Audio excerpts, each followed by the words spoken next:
So let's just jump into this real quick. If you guys want to introduce yourselves and then the position that you're starting from, and we'll just kind of take it from that. Liquid, if you want to go first. Sure. So I am Liquid Zulu. I run the Liquid Zulu YouTube channel, and I'm going to be defending the position of anarchism in this debate. So I think for some backstory, basically, hopefully he's going to be able to come back, but yeah. So for some backstory is Roger on Twitter was saying that Hoppe was basically like a poison to the minds of libertarians, and that he was looking for Hoppians to debate. So I offered to debate him on one thesis of Hoppe's, which is anarchism versus his minarchism. And yeah, so I'm taking up the anarchist side of that. All right. Well, good to have you. Roger, want to introduce yourself and your position? Yeah, can you hear me? Yep, can hear you loud and clear. Okay, perfect. Excellent. So, yeah, look, to most people, I would probably come off as an anarchist. What government should look minimal. Oh. Is that a lot? So in case anybody doesn't know, Roger's actually driving right now, so his connection can be spotty at times. So Roger, I'm not sure if you can hear me. You were cutting. Can you hear me now? Yep. Okay, cool. Yeah, perfect. So I guess my position would sound radical to the average person, but to an anarchist, I sound like a statist, because I believe that we should have some level of government. It's a radical idea, I know, to anarchists, but I think that military, police, and courts are something that's a net benefit to society if what our goal is to do is to protect liberty. It's not enough to simply say that we believe that life rights and property are worthy of protecting, but we actually have to have the systems in place in order to do that. I don't see how we can do that without those institutions, and that's my position. All right. I think that's a pretty good starting point. So I guess we'll just run with the question, do we need government? And if we need government, what is the benefit of that government? Why and why not? Roger, if you want to take that one first. Yeah, I think it's quite simple. So if you get back to this concept of these Lockean principles of life, rights, and property, we have to think about, okay, well, what are we going to do to ensure that those things are protected? And I would imagine that the arguments against this is that government's done a bad job of doing this. But the question is what would you compare that to? The lawlessness of not having courts, the lawlessness of not having police, the lack of protection of not having a military to defend against enemies that do not share your values of life, rights, and property. So I think that in order to be able to protect those rights, you have to have those systems in place. And what we should be striving for is how do we optimize those systems to make sure that they do just that. No more, no less. Well, I would say on this point of do we need a government, definitely not. It's just a general rule of economics that the free market can more efficiently provide any sort of good. You can imagine this rule doesn't particularize on any sort of type of good. It's any good. And I mean, the minarchists, sometimes they'll go into like, well, doesn't apply for public goods, but the minarchists accept that the free market can indeed provide public goods. They understand that the free market can provide things like roads and stuff. It's just for this one specific area that the minarchist thinks there's something different. And Roger was anticipating that perhaps my argument would be that the government does a bad job at this. I think I would actually go far stronger than that. I think the government are the criminals that we need protection from. It's not just that they are incompetent at protecting us from criminals, they are themselves the criminals that we need defense from. So it's like a rights infringing protection agency. It's just a contradiction in terms.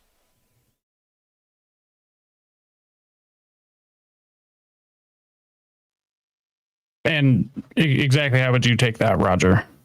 Yeah, no, I understand that position. I've heard it many times, and I think philosophically, I understand where people are coming from when they say that, that somehow, if we were to rid the world of governments, that everything is going to be better. And as someone that does embrace the free market, I do think that the free market does provide in terms of competition for many things. But the one thing that I would hesitate towards instituting is the competing nature of, people will talk about competing security agencies, or how would competing militaries work?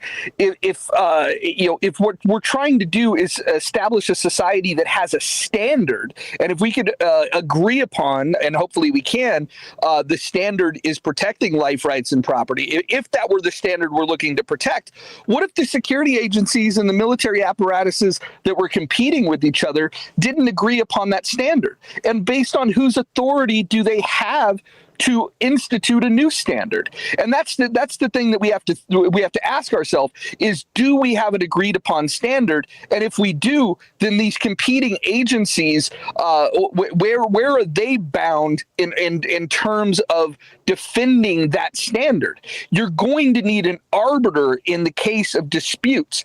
Now, I would imagine that I'll hear that we could do that privately. I'd love to hear some of those examples. It's going to sound to me, though, that when we hear the description, we're going to describe something that's very similar to what we have today in terms of somebody's going to do policing, somebody is going to try to hear a case, and somebody's going to ultimately make a decision. I feel like we've already figured that out in terms of the laws that we have. And if you think that a private market would do it, I'd like to understand how these competing agencies can unify under one standard if there's no central authority that says that this is the standard that we've agreed upon. Like, for example, and here'd be the question, what happens if you have ANCAPs on one side and you have ANCOMs on the other side? Who's right in those disputes over something like property? One makes the claim that property is theft. The other says that property rights are essential. You're going to need somebody to handle that dispute. I would say that's called a judge. So I would say in the dispute between the ANCOM who thinks that property is theft and the ANCAP who thinks that property is not theft, we can definitely just say that the ANCOM is entirely incorrect there, because theft means theft, stealing somebody's property. So property itself can't be theft. It's a stolen concept. They've stolen the concept of theft, which relies upon the prior definition of property, which they are trying to deny the validity of. So the standard thing, the standard is objective law. I think there's an objective natural legal theory that jurists can explicate. And, philosophers have been doing this for a while now. Murray Rothbard, he isn't saying it's the NEP because we all agree that it should be the NEP. No. It's the NEP because that's objectively how you should be resolving conflict. So the standard we want would be with that objective legal body, which is then applied by competing firms. We don't want a standard with respect to the enforcement of rights, which was what is suggested prior. We just as we don't want a standard with how your food is provided and who provides it and what methods they use, right? We don't want a standard there. We don't want a one-size-fits-all solution. Maybe I have very specific security concerns and I want to put a lot of money into my security, and this is just something that a minarchist state could never capture because they suffer from the economic calculation problem. So I suppose I'll turn that question on to you, Roger. How exactly, how much rights enforcement is the state going to be providing to each person? Like, is it giving each person a tank and 3 handguns? Is it putting an armed guard out on every street corner? Or is it just having a recurrent, really incompetent system? Like, how much rights is it? How much resources is it putting towards the enforcement of people's rights? How does it determine this in a non-arbitrary way? Right? How are you resolving the ECP here? Yeah, well, interesting that you bring up the ECP, because I don't believe the ECP applies here, because we're not talking about setting prices. What we're talking about is something that's closely related to that, which would be the knowledge problem. And I think that that begs a good question of what would you ask this police agency, whether private or government ran, what would you ask them to do? And I think that where you and I would probably find some agreement here is that we don't want people to, you shouldn't hurt people and you shouldn't take their stuff. I think that's a pretty basic thing that's commonly agreed upon between anarchists and minarchists. But when you're asking, what would the state provide? What I would be looking for is that if we agree that you shouldn't hurt people, and we take a crime like murder, let's just use that. If somebody murders someone, we need to be able to investigate the truth claim about, did a murder take place? If we're accusing somebody, how do we determine innocence or guilt?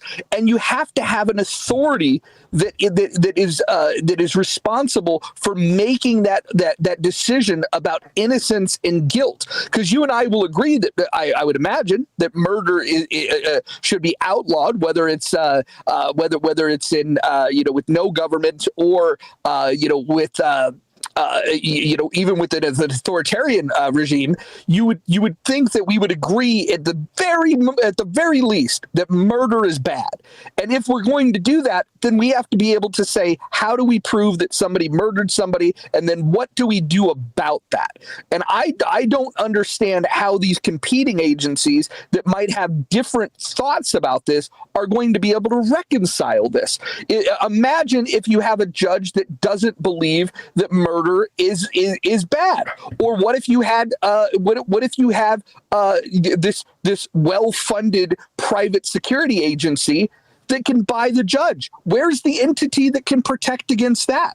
I think we have to think about, who do they get their authority from? And we have a concept that the government should be held accountable to the consent of the governed. I mean, just right off the bat, you're concerned about a security agency buying off a judge and controlling the judge's decisions, but that's exactly the system you propose. You're proposing that it's all one entity, that you have one big entity which is doing all of the defense and it's doing all of the arbitration, and all of the decisions are coming from this entity. Your reduction of my argument is the argument you're making, right? So it's and then you ask, what if a judge thinks murder isn't bad? Well, this judge is incorrect, right? Because it's not the judge's job to come up with law. It's not their job to decide what is guilt and what is innocence. It's their job to apply an objective body of law which can be explicated by legal theorists, right? That is the job of the judge. So how are you determining innocence or guilt? You claim that we need an authority to do this. This is false. We need epistemology. Truth does not come from the say-so of some authority. It's true whether or not the authority recognizes it's true or not. That is not how you validate any other truth claim. You don't validate whether or not gravity exists by saying, well, we need to have some sort of authority on this to decide whether or not gravity exists. No, you just go out there and investigate it, right? And you also claim that the ECP doesn't apply here. It's rather the knowledge problem. This is false. The ECP applies wherever you have a single will directing the factors of production. Here you have a single will directing all of the factors of production in the rights enforcement industry, right? So it's not complete socialism, I agree there, but you still do have this one will who is deciding where all the tanks go and where all the guns go and everything like that. That is still a single will directing those factors of production within this industry. So you still have the economic calculation problem.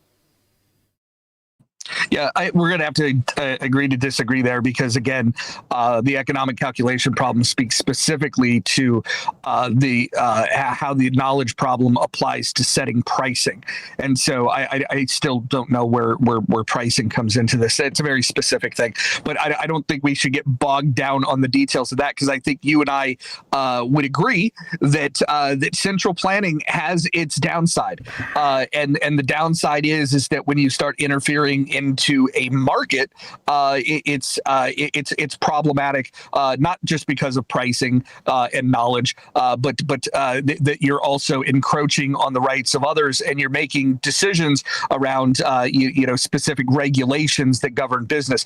I would personally like to see in a minarchist society, and this is where I would probably differ from most minarchists. I don't want the government involved in the market at all. Like I said, the only three things that I think government's purpose should be, is to provide protection against foreign foes in terms of a military enforcement of agreed upon laws, and then the adjudication of those things. So again, I would put the ECP aside. But if you disagree, I think outside of this conversation, I'd love to understand how you get there with with the ECP. But I do appreciate that your grievance about central planning is noted and agreed that it has its inefficiencies. Right, but I'm definitely still saying that it applies in this debate, right? So the way you get to there is no prices, right? That's the central problem, is that you don't have this this price mechanism. You don't know whether you're being efficient or inefficient, is because you have no competition within this industry. They're not buying and selling factors, right? They just have the factors that they have, and they can just take whatever factors they want. They don't have to pay for any of this shit, right? So they don't have any factor prices. There is no trading of the tanks and the bombs and the nuclear weapons. So there are no factor prices. So therefore they still can't do profit or loss calculations. They can't determine whether they're being inefficient with their allocation of resources. So they can't economize, right? That is the ECP in a nutshell. Yeah, and again, we can do this circle all day if you prefer to do it, but because to your own admission, there is no pricing that we're talking about. The calculation problem is not the issue; it's the knowledge problem. But again, we can do this dance all day. Well, I would like to pose a question here to hopefully keep the conversation moving. So the one thing that I see as being the problem with government is it takes away the incentive to actually deliver on any promises that they make. So, but I also see how it could possibly work that way in an ANCAP or an anarchist society. So, if both of you want to take a minute to explain exactly how would the incentive in what you're proposing, how would that look in any of these societies? I would say in the ANCAP one, it's pretty clear that you have a very direct monetary incentive to deliver on what you said you're going to do. Otherwise, there will be all these other insurance firms which are going to come after you for reneging on your contracts and everything. You have, if like the best way to make a pizza restaurant is definitely not to take people's money and then never give them the pizza, right? Even if you don't have some security agency knocking on their door, that's just, nobody's going to go to that fucking pizza restaurant. They're going to say, don't go to that pizza restaurant. It's a scam, right? That's, you're not going to make very much money there. McDonald's didn't decide, I know how we can make money. Let's just take people's orders and then just never give them the food. That'll be great. Word of mouth will spread like wildfire. We'll be having punters lined out the door. It's like, yeah, clearly that's not going to happen, right? So there's a very large incentive there to actually provide the product promised. Whereas with government, there's no incentive. They don't even know whether they're not delivering the product promised because they have the ECP. They don't know this, right? Yeah, so I would argue that it becomes an example of rational self-interest. Again, with what I'm arguing in support of, you have a rational self-interest to defend your standard of living, your the standard in which you want to regulate your society, and that would be against foreign threats. So the military has their incentive to make sure that that you're protecting your very existence and your belief system from an invader that may want to imprison you, may want to kill you, may want to slaughter you.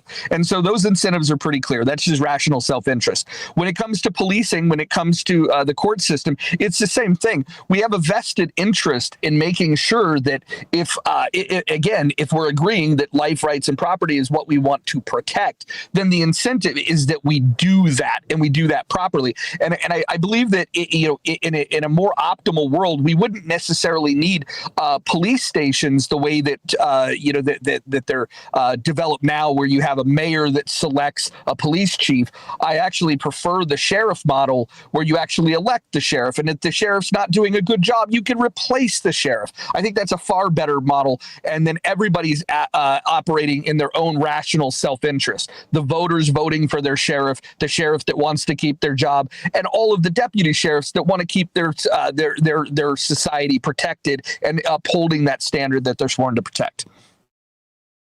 Well, I'd say just real quickly to that, if you're electing the sheriffs in your minarchist society, what you're going to have is you're going to have Hoppe's problem with democracy cropping up, which is, I suppose, parsimonious given the whole beginning to this was a disagreement over Hoppe. So if you are electing the sheriff, what he's incentivized to do, he could be out next term, right? He's incentivized to try and reap as much in the short run as he possibly can. And he's incentivized to, maybe the majority of people in this minarchist state are white and they really dislike black people. Well, if he wants to get that vote, he's going to say, well, what we can do is we can legalize slavery again, and I will enforce all of this slavery and I'll stop the runaway slaves. And it's like, yeah, great. We'll put the rubber stamp on that. And, the 13% or like 50%, low numbers of black people in this society, they're not going to be able to win that vote. And they don't have any protection because we have a monopoly protection agency. Whoops-a-daisies, right? That's not very good. So I would just really deny the premise, the implicit premise here, that if you have a democratic vote over something, that somehow makes it justice. That justice is not determined by agreement of the majority or by the will of some authority or anything like that. Justice is natural and objective, right? So how are we resolving this issue with having this incentive for the sheriff to grub up votes at the expense of justice? Yeah, well, I think the problem with what you just outlined is the understanding on how on what the role of a sheriff would be. A sheriff doesn't create the laws; a sheriff enforces the law, and so again, you would be hiring a sheriff to enforce the existing laws, not to make them. And so I think that's the problem in the argument that you're making. So if you wanted to revise your argument, I could respond to it. But the argument that you're making was one that was very much not rooted in any reality of an argument that you or I would be advocating for. Right. So maybe even for the sheriff, then he could just say, "Well, I'm just not going to enforce any of these laws against killing black people." Yes, so this is true, that you could have a malevolent sheriff. This is true. We see this in fiction. We see this in reality. I guess my question I would throw back to you would be a private security agency that's hired by the same society that would be voting in a sheriff. If the will of those people that are then, instead of voting with their vote, but voting with their resources in terms of hiring a security agency, how do you fend that off? Well, because war is very expensive. You no longer have this monopoly agency, which is doing all of the protection. You have a bunch of agencies. So the black people can have their own agencies. They can also subscribe to agencies. And then you've got very quickly all-out civil war, which is a much harder prospect than just the government saying, "Yeah, we're washing our hands of the situation. Just do whatever you want to those blacks." That's lynch mobs are far easier in the monopoly agency world. Yeah, no, you're making an interesting point, and I have to say this is probably one of the funner conversations I've ever had with an anarchist, because I can tell that you've put a lot of thought into this, and with that, I would love to hear your answer to what would happen if we did institute these anarchist ideas to prevail. The majority of anarchists globally are ANCOMs. And so in these competing agencies, what if the best funded, most resourced, and most supported by the masses was a security agency that supported anarcho-communism? Would that raise any concerns for you with your less well-funded ANCAP security agency? It would certainly raise concerns, and that's why I'd be wanting to be well defended, be somewhere holed up where they perhaps can't get me. But yes, at the end of the day, if 99% of people think that it's just a-okay for people to come and murder me, then there's not really anything I can do against that.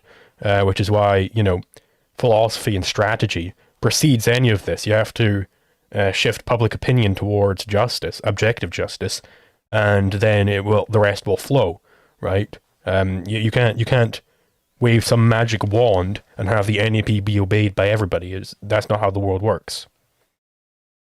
You're absolutely right. And if we play on that, that's not the way the world works.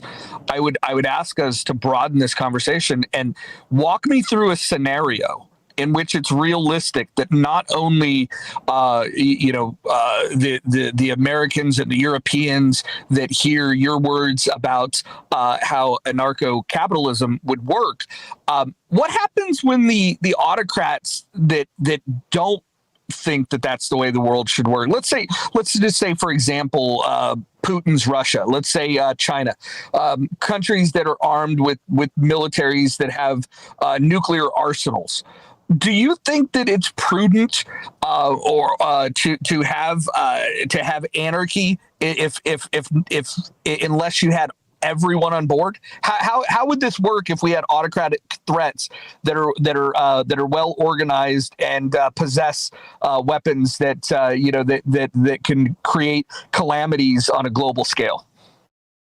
Well, I mean, I don't. If you have like an ANCAP US or whatever, I think that's the scenario being proposed. That would be perhaps the hardest territory on planet Earth to invade. And why on earth would China be wanting to nuke that if they can get a bunch of money out of it? I don't see that incentive there. I just don't see where the real problem arises. It's definitely a problem for the people who live in China. It's bad that they have to live under that. But really, yeah, it's still prudent. It's always still prudent to have a just society. It's never prudent to go along with the murderers in their murder spree. You should just not do that.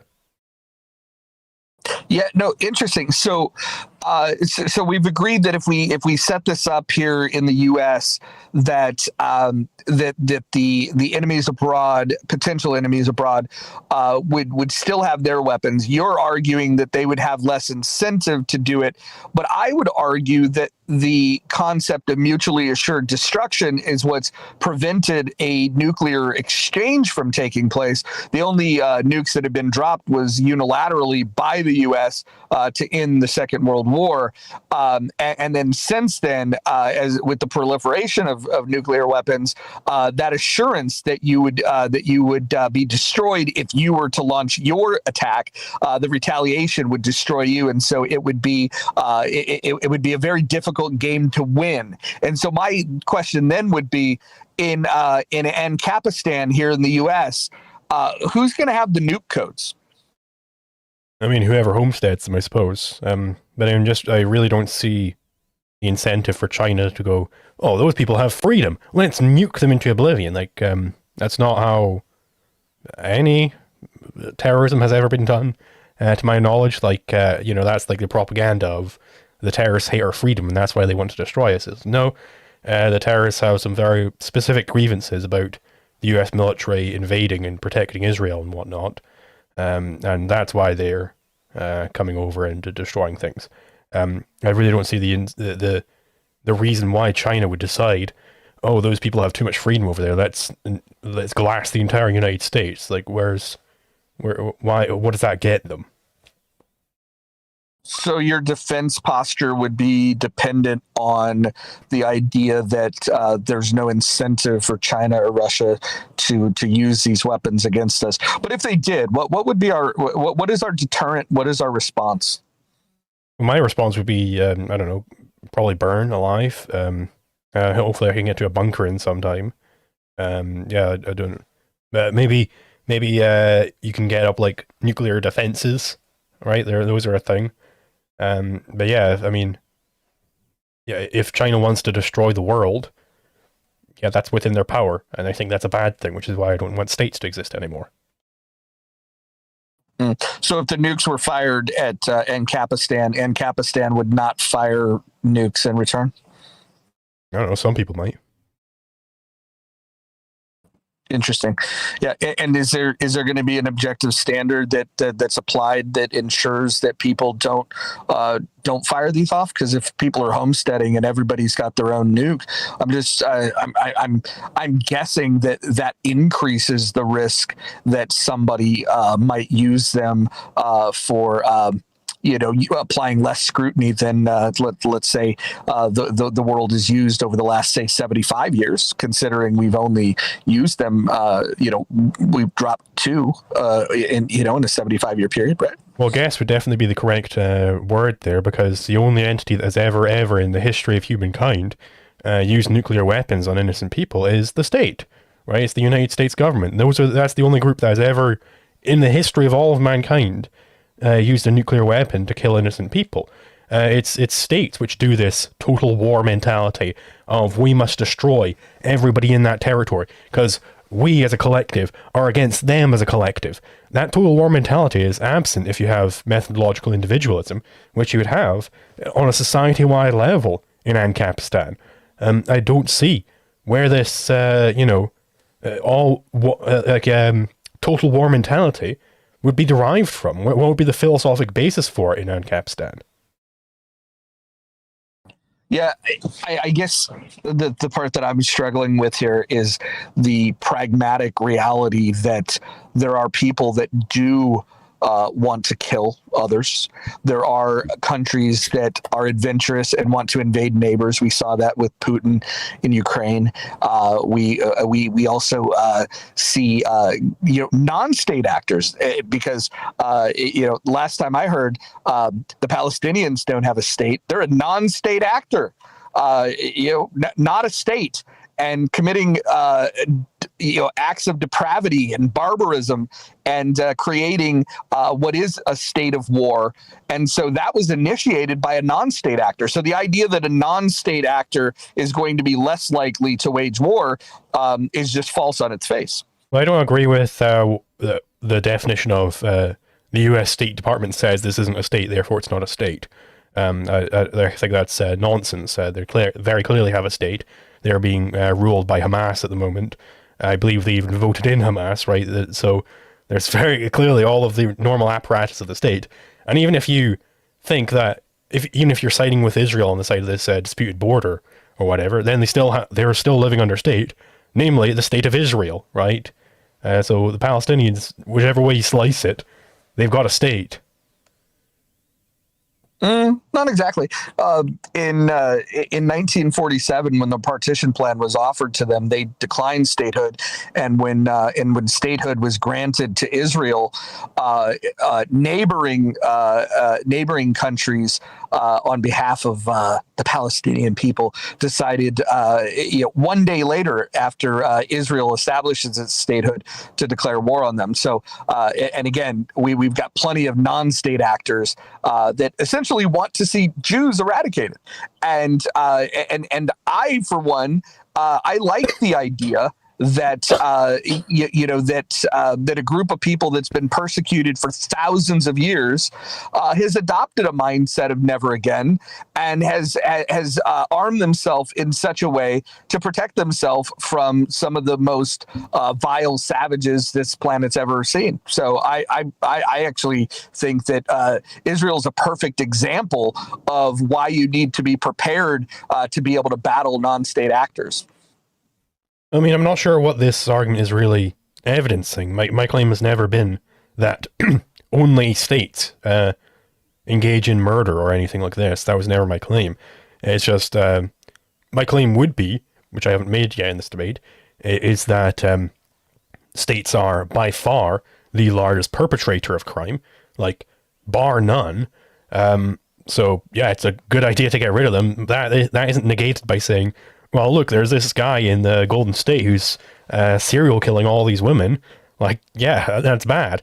And if only we didn't have a monopoly enforcement of rights, and then we could have actual competition here. These ladies could have their laser guns or whatever, and could destroy him from orbit, right? So are you of the belief that, because I hear the term thrown around a lot of the monopoly of violence of the state? Are you in favor of democratizing violence? I'm against democracy, so not in that sense of the word. I'm in favor of having having competing firms, which would enforce an objective body of law. Would that involve them using violence? Yes. So in that sense, yes, I want there to be competition in the realm of violence. Interesting.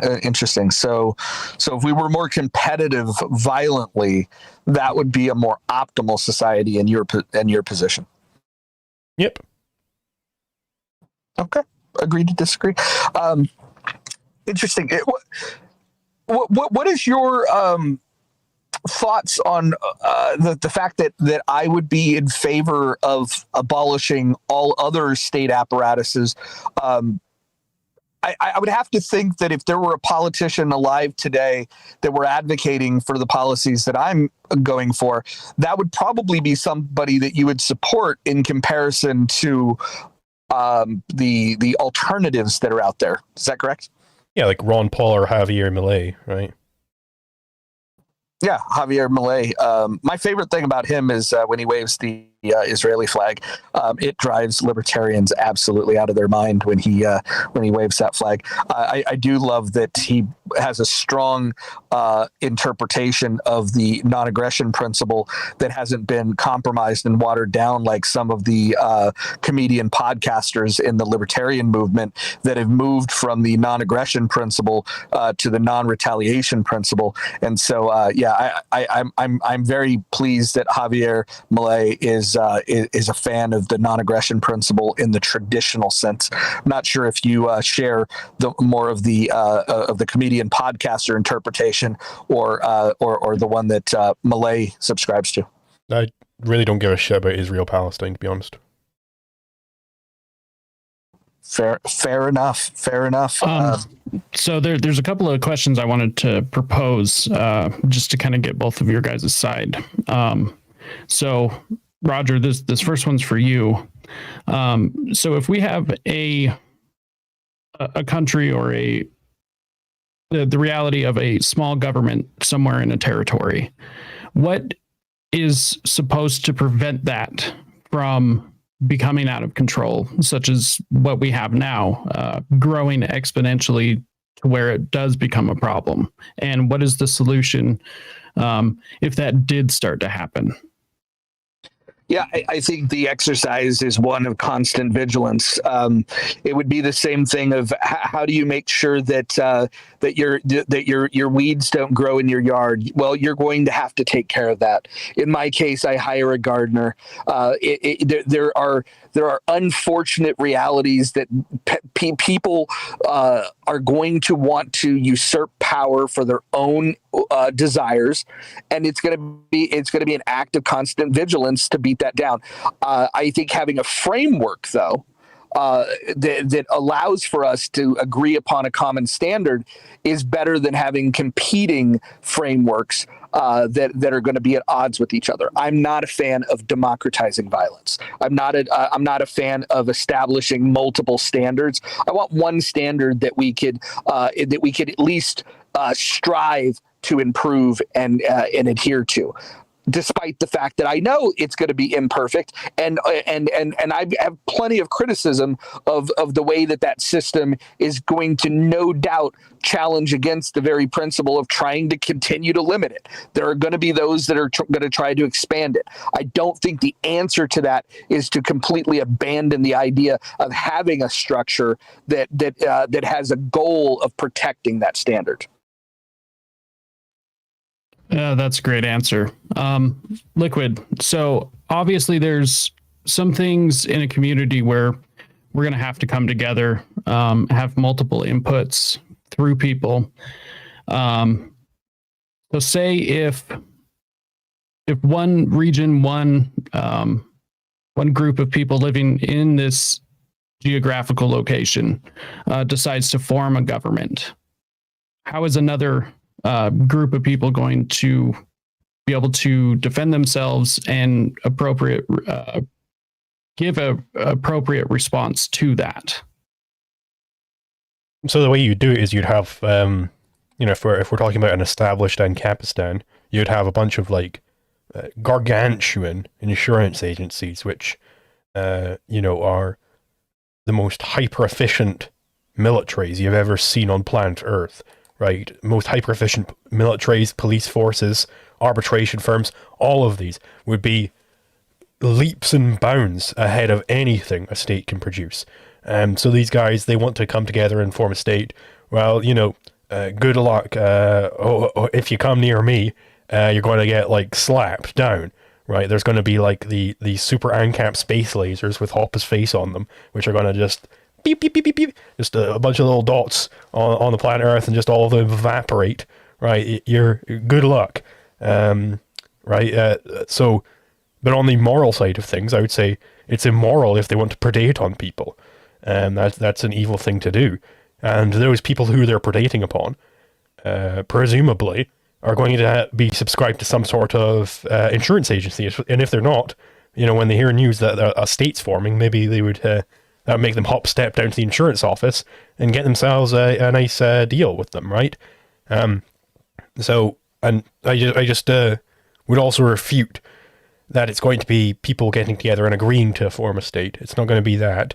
It's going to be, sure, there would be people who agree to form the state, but not everybody who's going to be ruled by that state is going to be agreeing. There's going to be a great many who do not agree to that. And fundamentally, it's just impossible for a state to maintain itself without massive support in public opinion. The state makes up 1-2% of the population. There is literally no way they can possibly, just by brute force, control everybody else. It's not available to them. And if they try to do something like that, if they try and, really brute force people, just kill them all, they're killing their own income source, right? A parasite doesn't want to kill its host. A parasite wants to keep its host alive, but not fighting against the parasite, right? Because the second the host starts fighting against the parasite, going, oh, there's a tick on my arm, and you pluck it off, the tick has no defense against that. Well said. Well said. Roger, the next question I would like to propose to you is the idea of minarchy, where government that it is not going to trample on our rights, yet it's supposed to be a large enough government that it can also defend the citizens from another invading army. How do you rectify those two positions, which seems to be a contradiction? Yeah, so I think some people will use the term big government, other people will use small government, and the anarchists will say no government. I'm thinking of this a little bit differently. I'm putting as the North Star the individual rights that we wish to protect, and then we erect that system. And if that military needs to be large, if that police force needs to be large, if that court system needs to be robust, then it will. But I don't think it needs to be any bigger or any smaller than it must be, and in order to protect those rights. And again, the North Star is what directs that. I think protecting individual rights and focusing on that goal, and putting that as the end all be all on how your society is judged. Does your system allow you to protect the individual rights of your citizens? And if the answer is no, then you're going to have to make adjustments. If it gets too big, well, then you have to rein it in.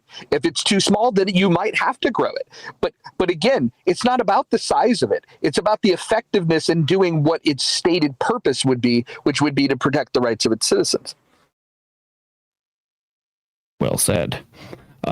Zulu, I'd like to propose this to you, because I hear this a lot as an argument against, the ANCAP side is, but warlords would take over.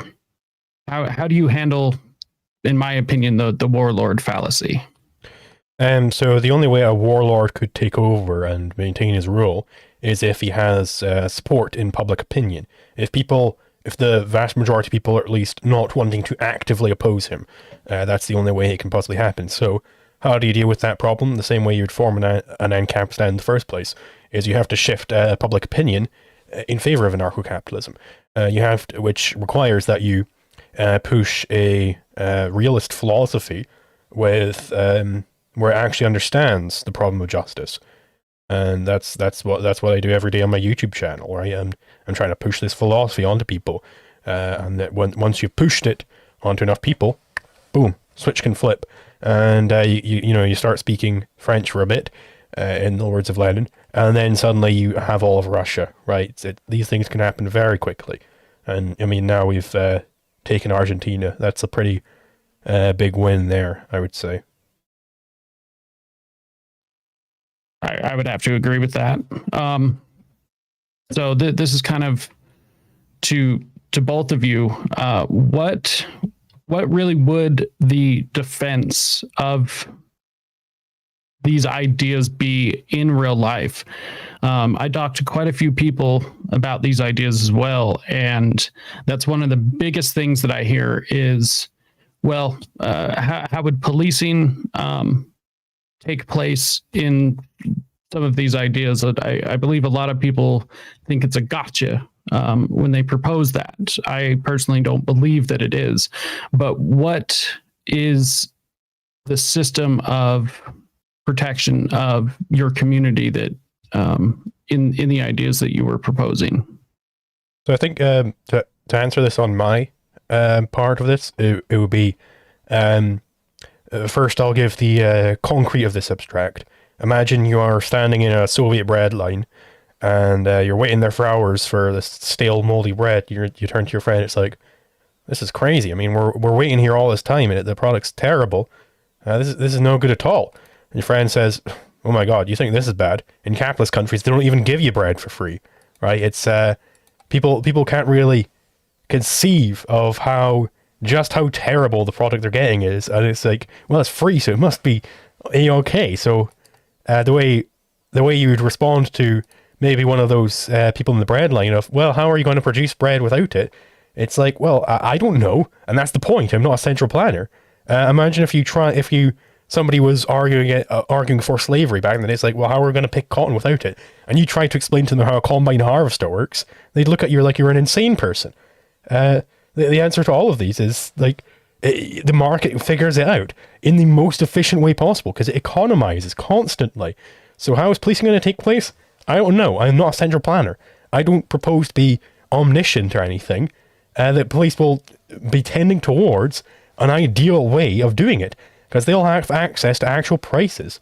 They'll be able to know, okay, how much defense should we be having in this area? How much should we be having in this area?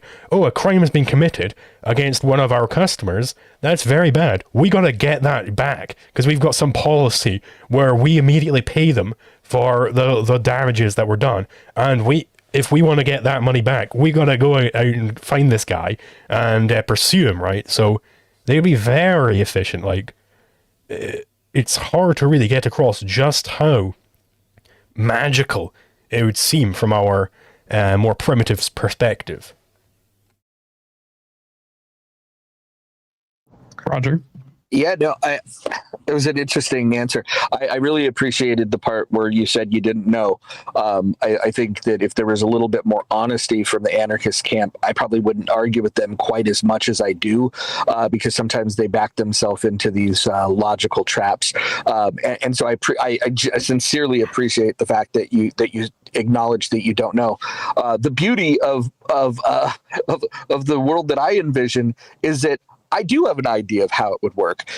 It would simply work much like the systems work in terms of policing and courts today, minus the fact that you eliminate all the really, really bad laws that are not protecting individual rights. In fact, are infringing on people's individual rights. We shouldn't be locking people up for victimless crimes. We should address the fact that if our philosophy is one that the standard is protecting individual rights, then we shouldn't be criminalizing criminalizing people that are exercising their individual rights. And so it's very easy to conceive of a world in which policing operates, in the same way of apprehending criminals that have wronged somebody. We just eliminate the laws that where you're actually punishing people for exercising their rights. It's a much simpler.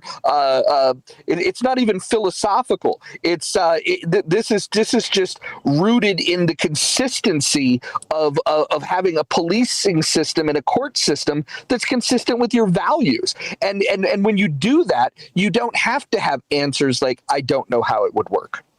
So I just want to play off of that real quick. You're claiming like you're going to replace all the bad laws. Like, would you be outlawing theft? Would you be outlawing taxation, right, which is a form of theft? If so, how are you planning on funding your minarchist state here if you're getting rid of the bad laws like allowing theft?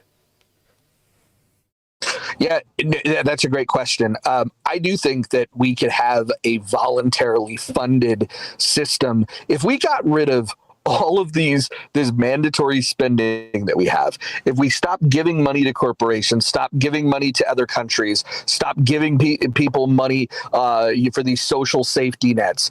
If you think about all of the things that we waste our money on, that you and I would agree the government shouldn't be doing, right? Then the only things that you would be left to fund would be the police, it would be the courts, and it would be the military. And those things are agreeably in our rational best interest, that we could absolutely count on people to voluntarily fund that. Now, the question would be, what if somebody decides not to voluntarily fund it? Well, then maybe what you do in a system where somebody doesn't voluntarily fund it is absolutely nothing.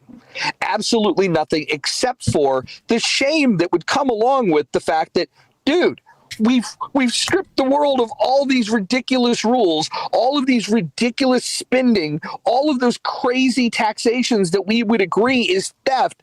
And now all we have to do is voluntarily fund the things that would protect the liberty that we cherish. I think we could get people on board with that a heck of a lot easier than we could with the idea of just throwing it all away and selling people the idea of, well, we don't know how that would work. So if we have your organization being voluntary funded, right, is anything stopping me from going to a different organization and giving them my patronage instead if I think they provide a better product?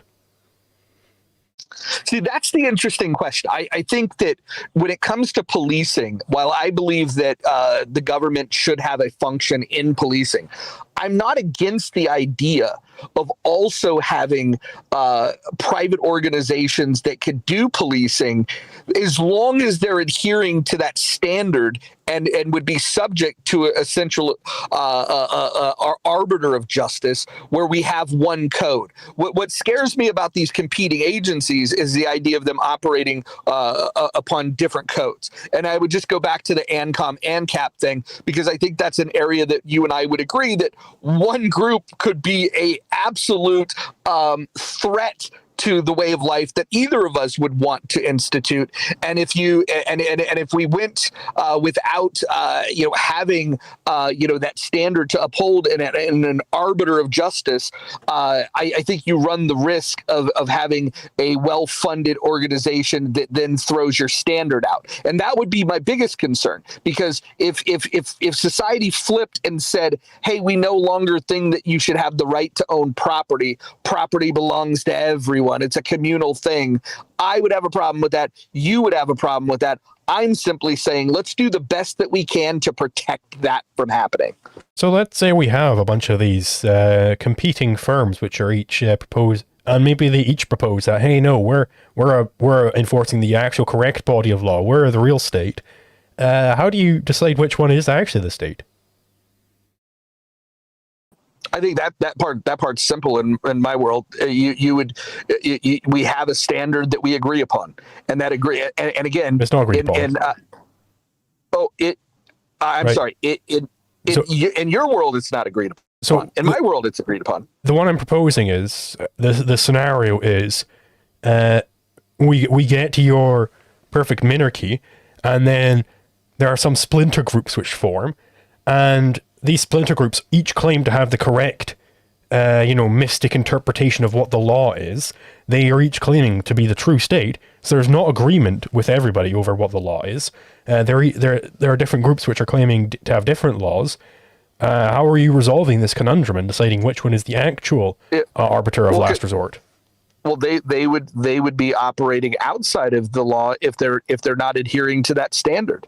Yeah, but which one is the standard? Which one is the correct standard? Like, which one of the? How do you determine which of these firms is correct? That their standard is the true one. Well, you do have to have you do have to have someone that has the might to protect their way of life. And so, if the sad truth would be, if the ANCOMs were better funded and had better weaponry, they would prevail, because you do have to have the mechanisms to protect your way of life. My hope would be that in this world, that those that believe in these Lockean principles of life, rights, and property, that what we would do is we would establish that standard based on that, and anybody that's deviating from the protection of life, rights, and property, those are the people that are operating outside of the system, and those and so they would be facing a judge that upholds the standard with that is the authority figure that can be protected. And again, at the end of the day, a country can only maintain itself if it can fight off its enemies. Right. So then there is this objective standard of law. You're terming it like the Lockean rights and whatever.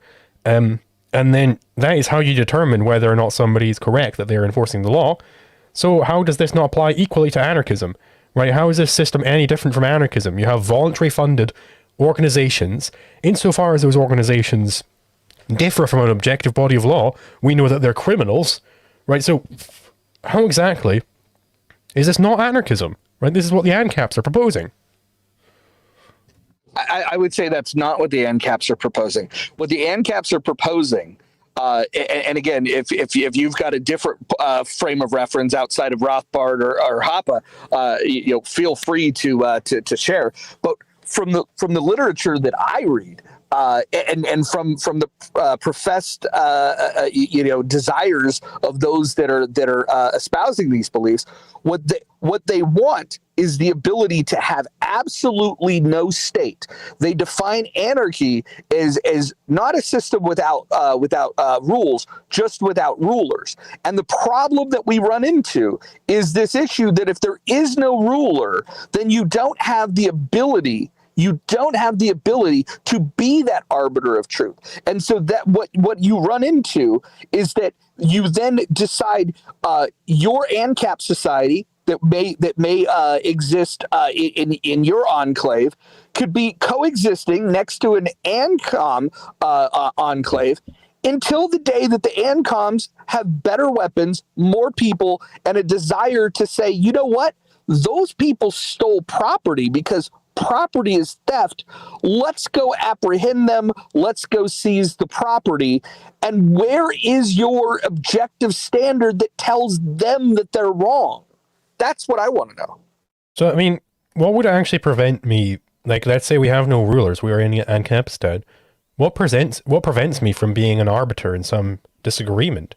Like, that was your claim, is that the problem with ANCAP is that you don't have any ability to be an arbiter, but I just don't see, like, is there some magic spell over ANCAP where the second you try and arbitrate some dispute, you, like, disintegrate or something?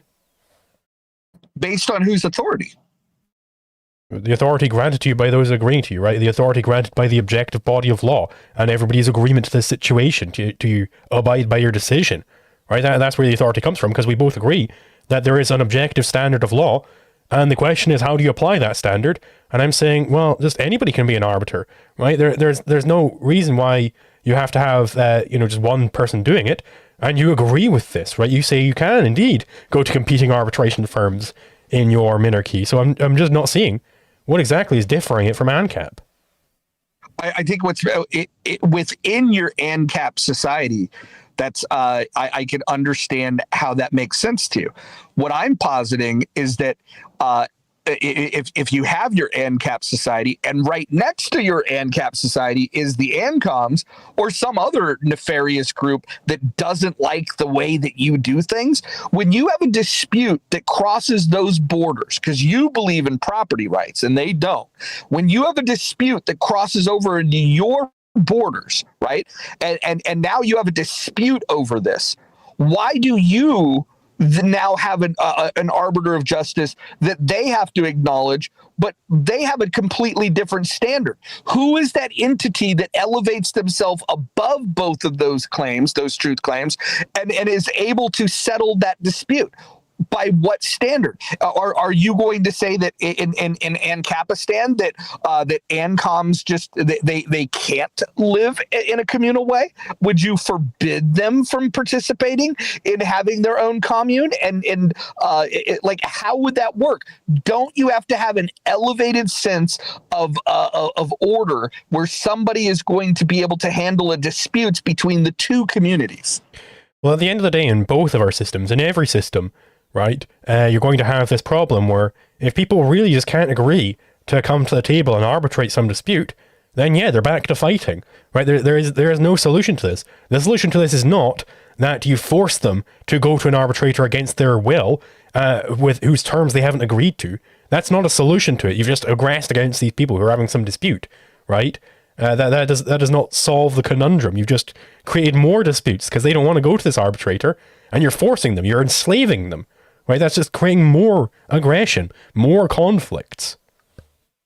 Well, I'm glad that you acknowledge the fact that when two entities can't resolve their differences through diplomacy and reason and other means, there are times when these disputes become irreconcilable and things become physical. We like to call those things wars in the real world. And if there was a war, I would have a lot more confidence in my system that advocates for the creation of and the maintenance of a very strong military that is equipped to be able to repel these enemies. I don't believe that you would have that same ability to organize and provide for the defense, especially with the modern threats that we have today. Maybe if we were cavemen, your ideas might make a little bit more sense. But with the modern threats that we have, I think the fact that you've acknowledged that there are times when there's going to be disputes that will lead men to war kind of leads me to a strengthening of my position that the military is necessary. Well, in your system, you basically have the state being at constant war with its own populace, right? So this is not an anti-war system. This is a pro-war system. Like you mentioned earlier as well, that individual rights are your North Star. But I'm really just not seeing this. So, because there are some situations where you're claiming that the state has some greater claimed property than the actual natural owners of that property. So for the instance where the state says, oh, these people can't agree on this dispute, we're going to enslave them and have them come over here. You're claiming that the state has a greater claim to their own bodies than they do. So where does the state derive this greater claim? The state gets their authority through the consent of the governed. That's what a representative republic has provided for us. Well, in this situation, these are people who are having a dispute who don't consent to this governance, right? Because the hypothetical was that they just can't agree on which arbiter to go to, right? That they haven't consented to any arbiter. They are explicitly not consenting, and your state is enslaving them and forcing them into this. So this is not, how does the state get the greater claim to these people's property than those people themselves?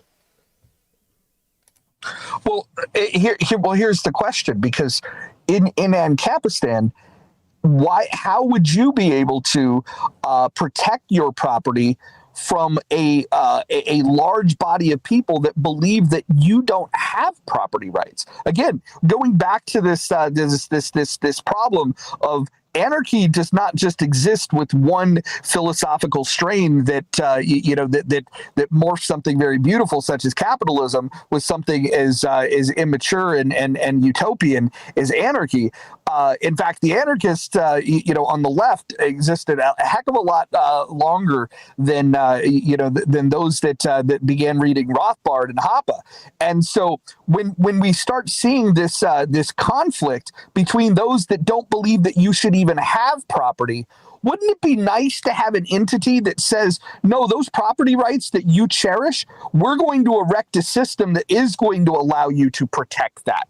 We want to be able to protect your rights from that against these people that have a completely different standard of living, that don't even believe that you have the rights to that property. They believe that you're the criminal. So the way that you would protect your property from a large body of people who don't believe that you have property rights is you'd shoot them or something like that. This does not answer my question. My question was not a practical question of how do we go about enforcing this rights theory that we have. It's rather interrogating the rights theory itself. Your claim is that the state somehow gains a greater claim to the bodies of people in disputes than those people have to their own bodies. So how does the state get this claim? How does it get a greater claim to their bodies than they have? Well, again, the standard of life, rights, and property is the standard that you're looking to protect. And so when you have an entity that has rejected that standard, they are the ones that are operating outside of the law. So when those ANCOMs come around in Mincapistan, we would have a very strong response to that to say, well, listen, the law of the land is that property is something that we have the right to, and we have designed our society in order to protect it. So no, you do not have the right to take this property. And the problem that on your side of the fence is that within this framework that you've designed, you don't have a good answer for dealing with that. In fact, you actually have no answer for dealing with it. So you stated there that when you have an entity that rejects property rights, it's criminal, but what I'm claiming is that your state is rejecting property rights. It is enslaving people who are in disputes, who can't agree to any arbitrator, and it's forcing them to arbitrate with you, right? That is the claim you're making. So maybe literally neither of these parties want to go to the state to arbitrate their dispute, right? And then the state says, no, you're coming to us, right? You're coming to us to arbitrate this. That is enslaving them, right? So how does the state gain? You said it yourself that if you have an entity which rejects property rights in this sense, it is a criminal. So this would be a criminal organization, right? So this seems like just a massive concession on your part that your state is indeed the criminal organization that we need protection from. Incorrect. That was cute, but. No, you're actually inverting everything that I just said. This entity would be solely designed to protect this standard, which includes property rights.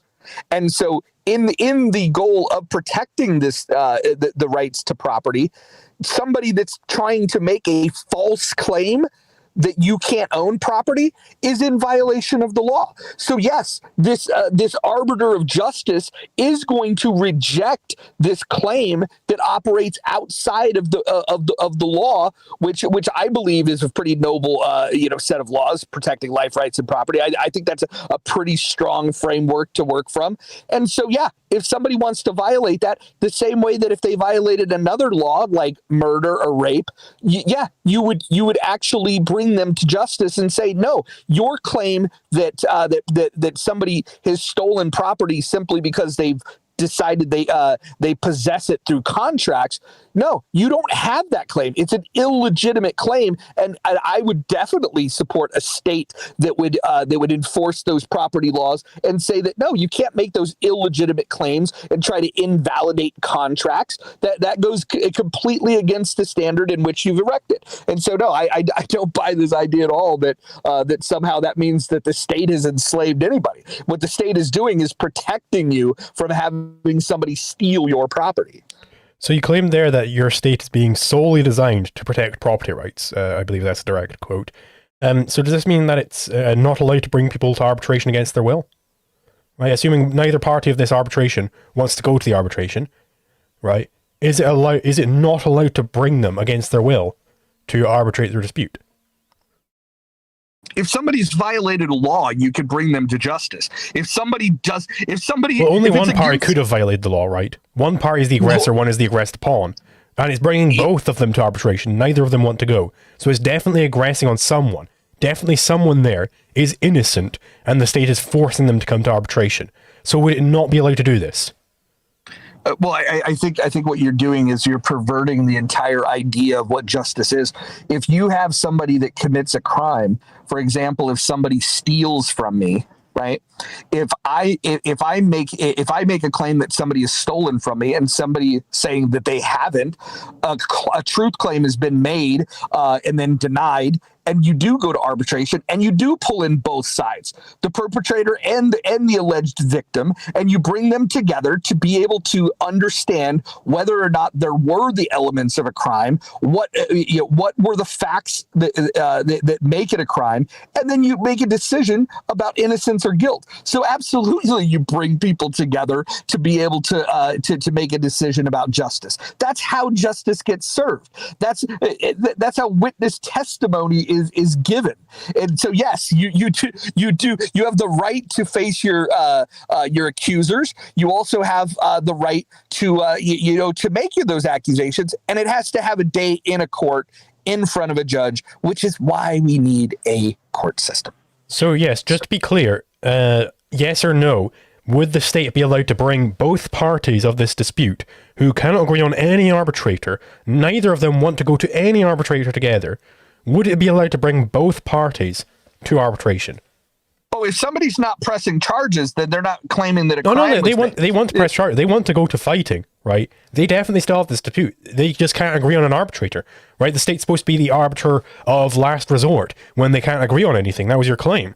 So would the state be allowed to force them to go to this arbiter of last resort? Well, what would be the alternative? Are you saying that they would go to war with each other? Yeah, the alternative, if they can't agree to go to any arbiter, then yeah, they're back to fighting.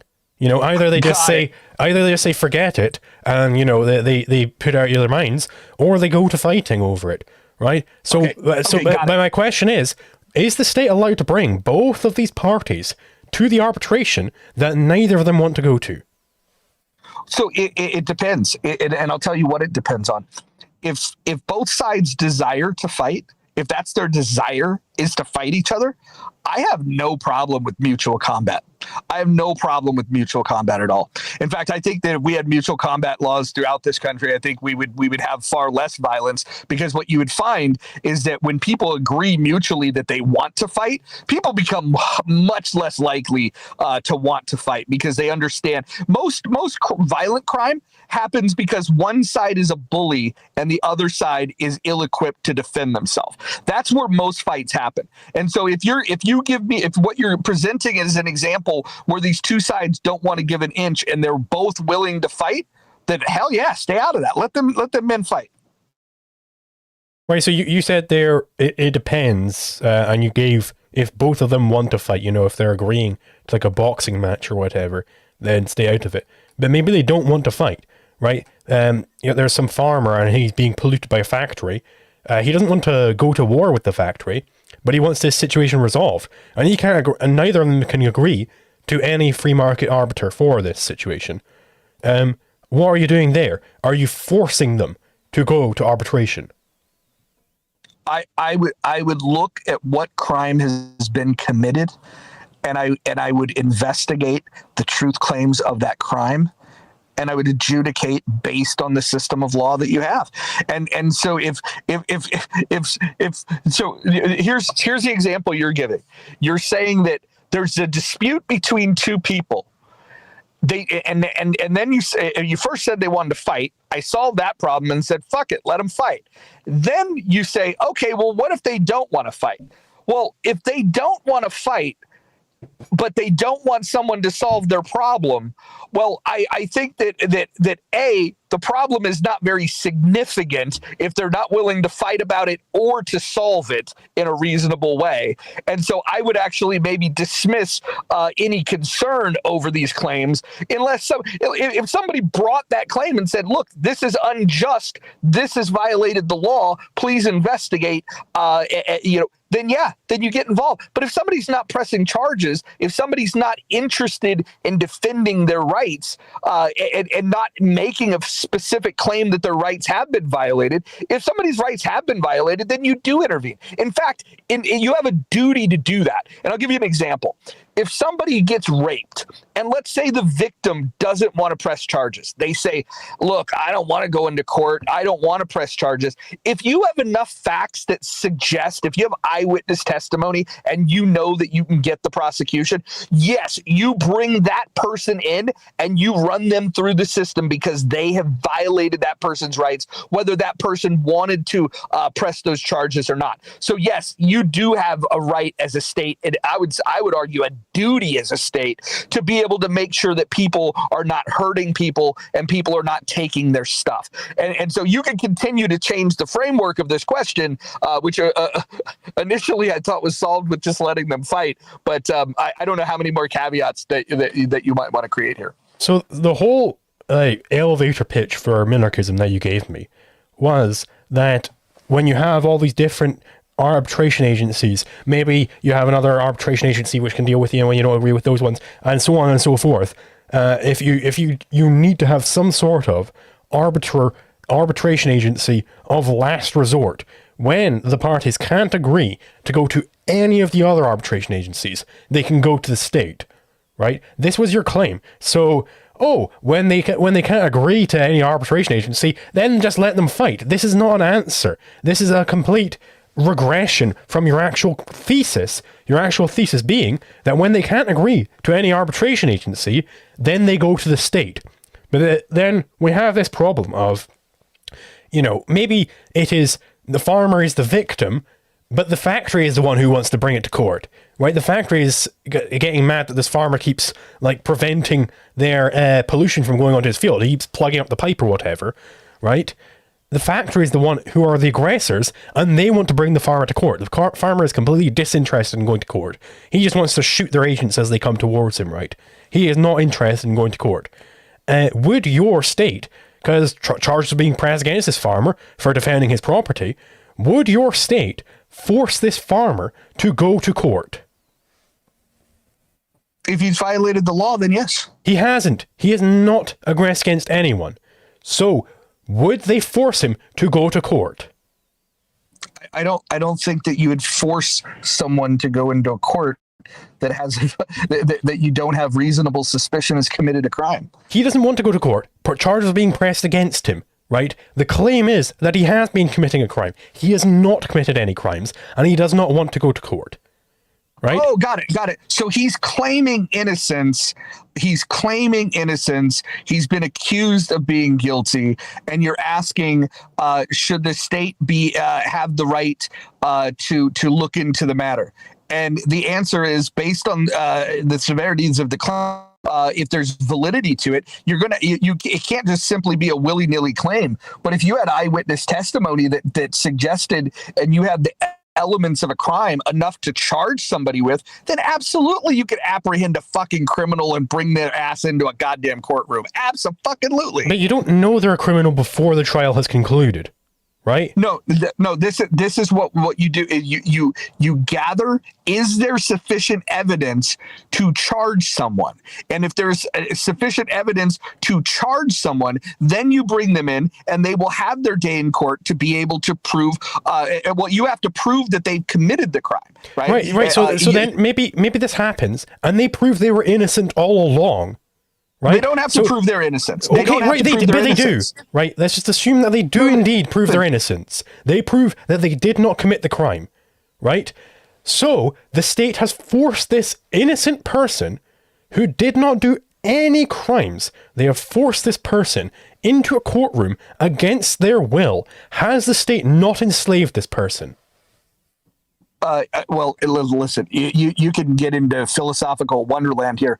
If you have sufficient evidence that suggests that there's a reason to believe that a crime has been committed, and that the person may be guilty, and you need to be able to determine innocence or guilt, and there are people that are making a claim of this guilt, and you're looking at evidence that suggests that a crime took place, and that there is strong reason to believe that this person was involved in that crime, you may absolutely bring them in front of a judge. You have a duty to do that. That's what protecting people's rights is all about.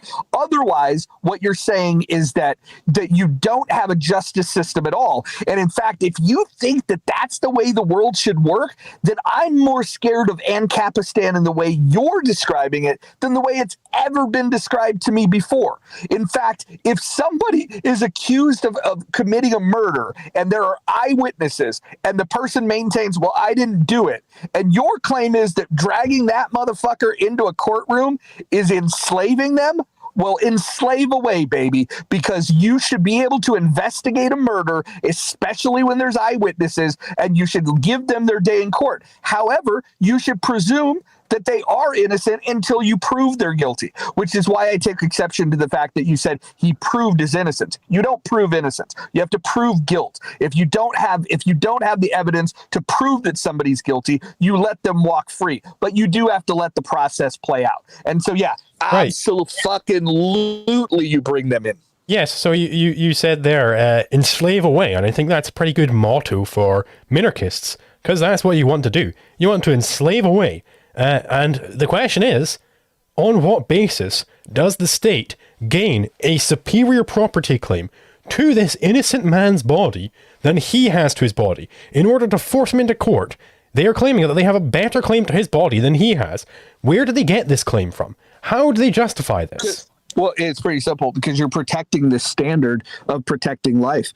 Now, depending on what rights in life, if there is a rights that's been violated, if there is a life that's been taken, if there's been property that has been stolen, those are crimes, and that system of justice is designed to bring people to justice for doing those things. Simply making the claim that you are innocent, if there are people that are bearing witness against you, now it's a crime to bear false witness, right?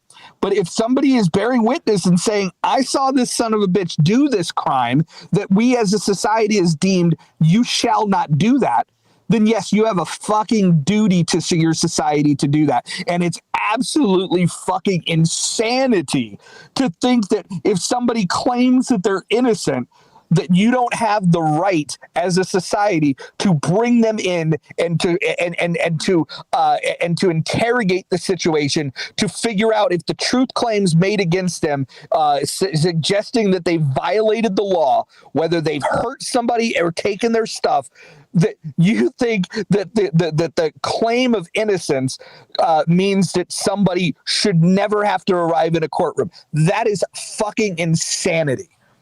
So you said there that the basis that they gain this greater claimed property than the actual self-owners is that they're protecting the standard of protecting rights, but they're not doing that. They're not protecting these self-owners' right of self-ownership. They're in fact the ones violating that. So this is not a valid basis. So how do they get this greater claim to the property than the people who own it? Look, this is where philosophical debate club loses me. There's a pragmatic fact that we have rapists, murderers, and thieves in society.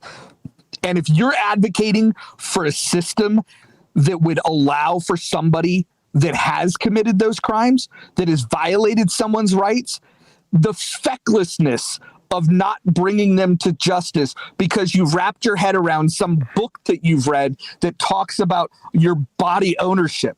If somebody fucking harms somebody, if they hurt them, if they take their stuff, they should absolutely be brought to justice. We're talking about an innocent person being brought to justice here. No.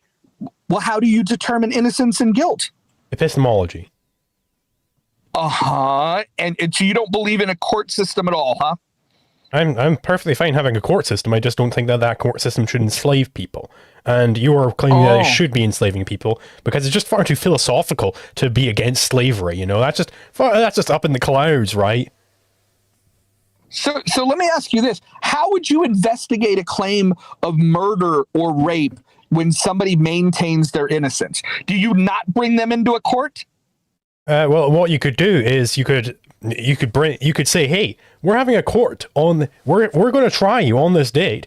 You can show up or not, but you know, if you don't go there to defend yourself, we've got a bunch of evidence which can find you guilty, and then all the security firms are going to be after your ass, bro.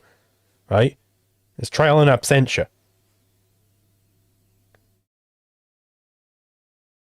So you don't believe that police should go and arrest somebody that eyewitnesses said had murdered somebody if the person maintains a claim that they didn't commit that murder. If there's evidence that they've done something untoward, then yes, follow up on that evidence. Follow the evidence there. What I'm disputing here, which is your claim, that it's some sort of arbitrator of last resort, where you guaranteed no matter what, you can go to this arbitrator. You can bring anybody to this arbitrator, which implies slavery. This is the point I'm against. I'm not against having courts. I'm not against investigating crimes. I'm against having this arbitrator of last resort because it implies slavery. And you're saying my worries about slavery, it's just up, my head's up in the clouds. I'm just being far too philosophical about this thing. Well, if that means far too philosophical, then yes, I very much am far too philosophical.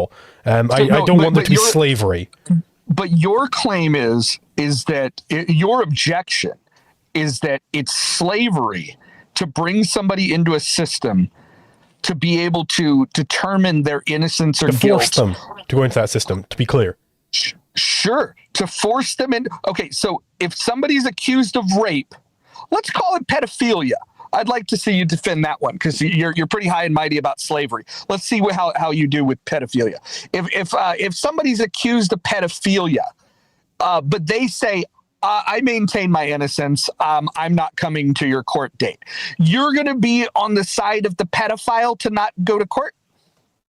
Yeah, you shouldn't force him to go to court. Try all the evidence, go over all the evidence, and yeah, if he is indeed guilty of not pedophilia, it would be molesting children would be the crime. It's not a crime to be attracted to children, right? If it is the case that he's been going off and molesting children, then yeah, bring him to justice. But you can't force him to go to court against his will because that implies slavery, and you can't enforce innocent people to go to court against their will, which is also implied by your system, forcing innocent people to go to court against their will. Cool. Well, I'll tell you what. I thought ANCAPs were crazy before. Now you think that it would be slavery to bring somebody in against their will that's been accused with eyewitness testimony of abusing sexually children. You think that your claim would be slavery to bring them in against their will to investigate those claims. Yeah. I think that's fucking insanity, and I'm so glad that your idea is more unpopular than mine, and my idea is incredibly unpopular. But I thank fucking the stars above that your idea is so unpopular that it's untenable, and I really don't have to debate these things all that often because the chances of your ideas ever cracking through after people start hearing the fact that you're more concerned about a slavery claim than you are bringing someone to justice that diddled kids. It's fucking insane. Well, I would say you definitely do have to worry about my ideas coming true because, I mean, we won Argentina. Milei has said he's an ANCAP in theory, right? So it's coming. You better be prepared for it. He said he's an ANCAP, and but then he worked in a political system to get elected to be the head of a government. So sure, to destroy it, right? So have fun with that one. You're going to have to be having these debates. You can't rest on the laurels of it's never going to happen, bro. You're living in ANCAPstan in your head. No, I'm living in ANCAPstan in Argentina, bro. Oh, that's cool. I'm sure you think that we should get rid of the fiat currency of the dollar, where Javier Milei wants to standardize on the dollar. But go ahead. Yes, because it's better than the Argentine peso. I don't know what they have over there. But yeah, it's definitely better to have the dollar than that. I would prefer to have gold, but I believe the claim is that he wants to open up free competition currency, so anybody can have whatever currency they want, right? It's not going to be there's a one legal tender. It's going to be like the Argentine peso is going to be pegged to the dollar, right? Just to kind of slow that down a little bit. And then, hey, you guys just form whatever money you want. I don't care. We're not going to enforce this being the only legal tender. That's my understanding. You know, obviously I don't speak like Spanish or whatever it is they speak over there, so I can't confirm any of these claims, but that's what I've heard, is that he's wanting to completely open it up, and then hopefully a good money will arise out of that, and the Argentine peso will just be not used at all. Whether it's pegged to the dollar or not is irrelevant. So, are you making the claim that the head of a government such as Argentina is that you can be the president in your government and be an anarchist? Is that how Ancapistan is going to work? Are you guys going to have presidents too? No, we wouldn't have a president in Ancapistan, but right now we definitely still have states, right? And the way you would destroy a state, a good way to do it, is to get elected into government and say, right, we're going to abolish afuera, right? Just abolish all these different industries. That's how the Bolsheviks got into power. They didn't to say, we're going to start our own Bolshevik government, and we're not going to care about what you guys are doing, right? That would be far too... I forgot the other word for adventurous. But, you know, it would be far too slow. Be speaking German far too much. What you can do is you can maneuver your way into power and then use that power to destroy the state. That's a very viable strategy, as evidenced by Malay's victory. All right. Well, how about this, Jacob? In a year, can we bring this conversation back and we'll see the report card of Malay if he governs like an anarchist or a minarchist? Yeah, I would absolutely love that. I'll write that down and obviously keep in touch with both of you. But at the fear of this turning into a conversation about Argentina, which I would love to have with anybody, but that's not why we're here. The one question I do have, and we'll start wrapping up here soon, so I don't keep you guys too long. The one question I do have is because this did kind of start with a comment about Hoppe. The question is in both of your guys' societies, how do we take care of communists? Or do we even have to take care of them? So I would say for my society, and after I've answered, I'm just going to go to the toilet real quick. So the way you deal with them is by pushing a philosophy of freedom. And then, by doing that, you're going to have fewer communists than otherwise. I don't think there's anything else you can do besides from convincing them. If they're going out committing crimes, then yeah, prosecute them for their crimes. Yes, I'll be right back. Yeah, my response to that, Jacob, is pretty simple. If you were to take Marx at his word, he said that you could describe communism in one sentence, which is the abolition of private property.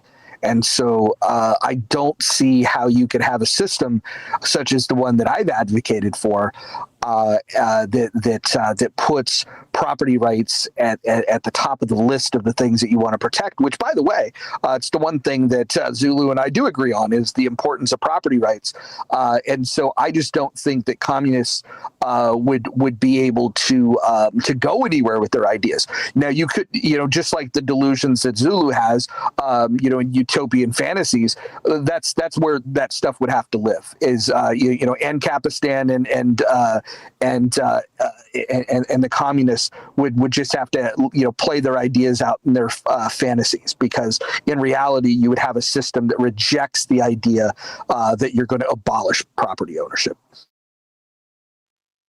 And there's quite a few people that really do want to do just that. Have conversations with them all the time. It's pretty interesting, especially anytime we've spent time on Clubhouse with each other, being able to talk to those commies, and wow, do they just, I don't know. I don't even know what to say about it at this point.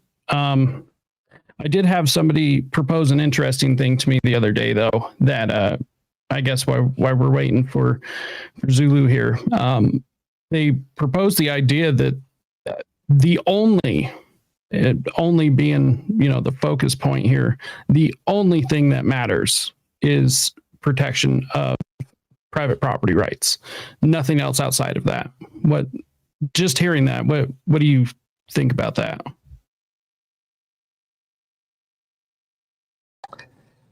Can you repeat that? I'm sorry. It looks like Zulu's back, so we'll end on this one.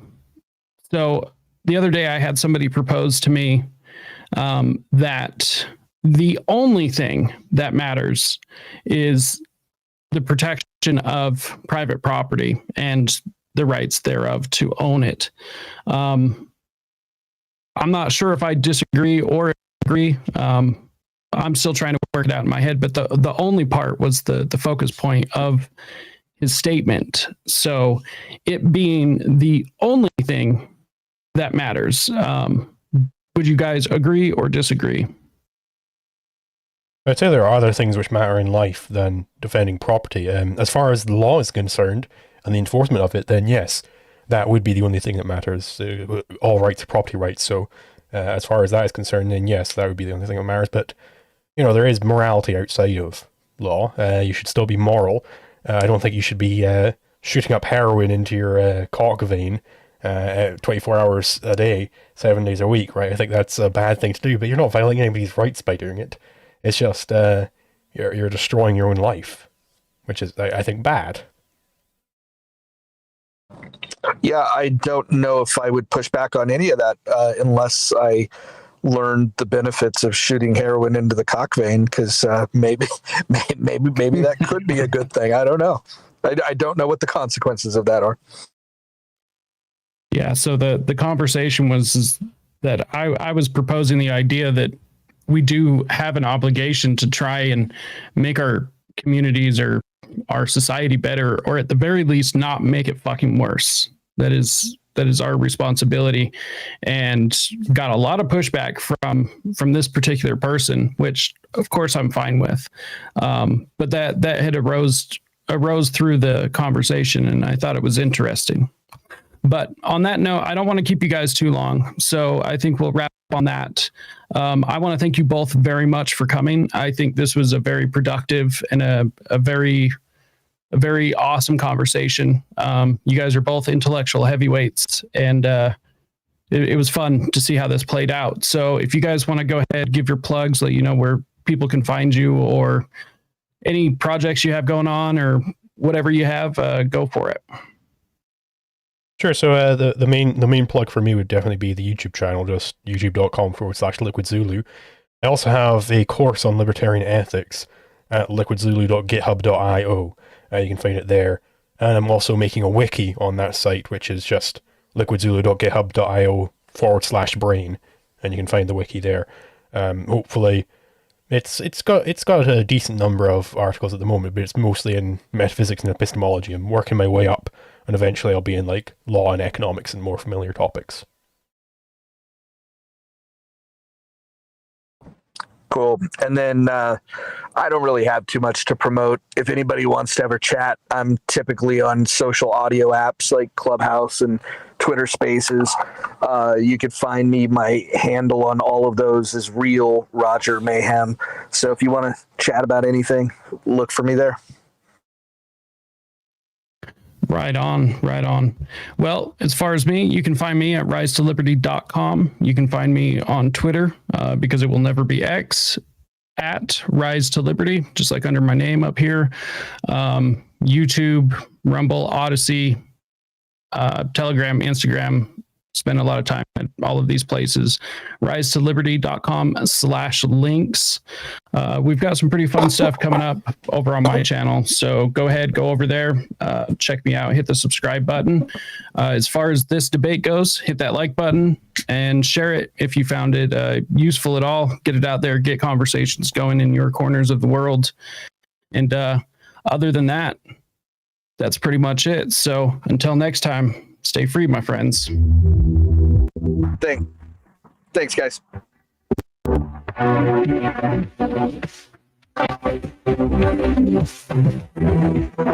the deal? Do I leave now?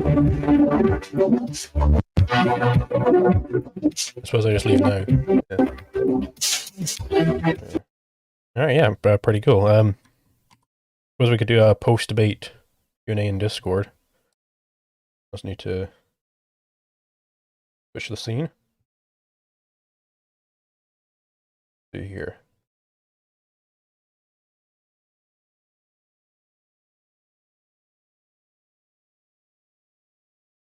Here we go.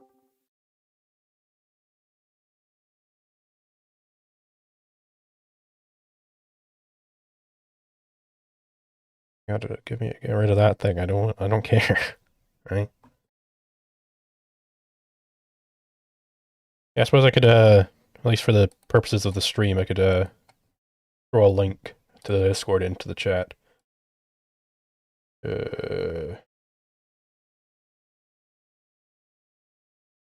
Yeah, it'll expire after 6 hours. That seems fine enough. Yeah, if you're watching this in the future, too bad. Good day. Hello there. I'm sorry. That moment where you brought up the trial in absentia and he was silent for like 5 seconds and he was like, what? Yeah. There's a lot of that going around where it's like they're just flabbergasted by something like that. You mean to tell me you can prove someone's guilty without them being brought into a room in chains? It's like okay, we need to discover where Napoleon was born. Well, let's dig him up quick. You know, we need to get him in here. We're gonna have to interrogate him. There's no other way to solve this conundrum. I mean, I'm writing my science fiction setting, right? And you know, my good ANCAP boys, right? A lot of the time, like whenever I'm gonna write like police action or rights enforcement action, they're gonna have like a legal opinion that's like this person has committed this crime based on this evidence, right? In this like setting, you know, brought forth by the victim and their rights enforcement agency, and now we have, you know, released the opinion that, you know, this type of action is permitted against this person in retribution or to acquire restitution, right? And that's sort of like that kind of demonstrates how this sort of system might work without like kind of relying on Slavery. The pre-existing image that people have of law. Can I just stop you there? It's lagging a bit, so I'm going to switch over to Discord on my browser and also go Fair on enough. for puff. I don't think I'm allowed to say the word of the C word on YouTube. So I'll be back in a hot minute.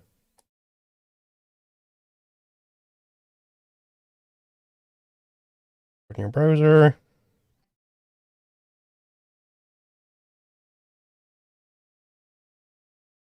Just pull this out here. Go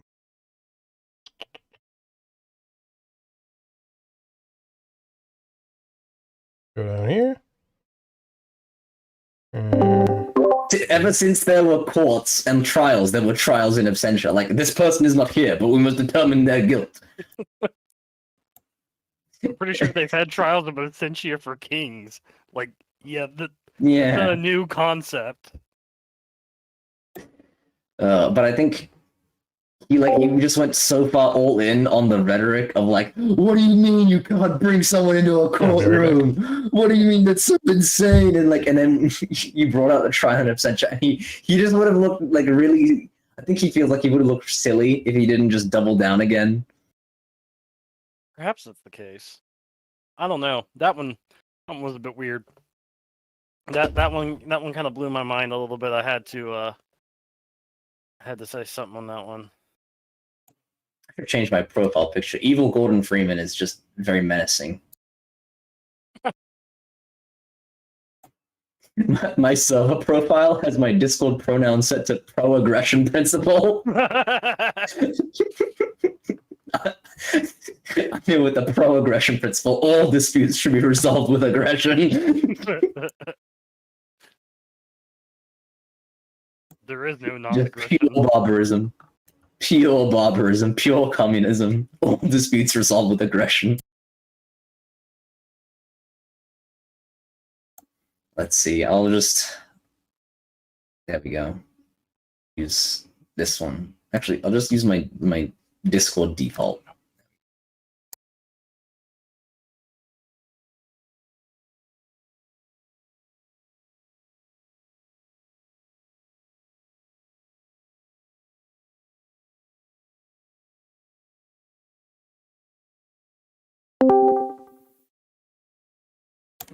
There we go.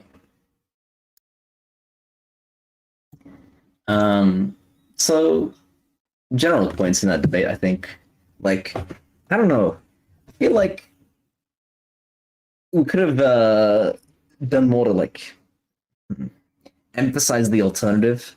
And then there was a lot of I think Zulu was right, kind of to push the point where, for example, when he was talking about bringing people into court, and like Zulu pushed the point that this is like an act of slavery, right? You're kidnapping someone.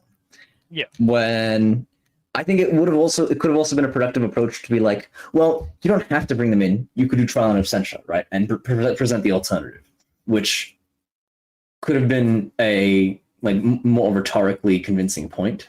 Like he could have been convinced to follow that line.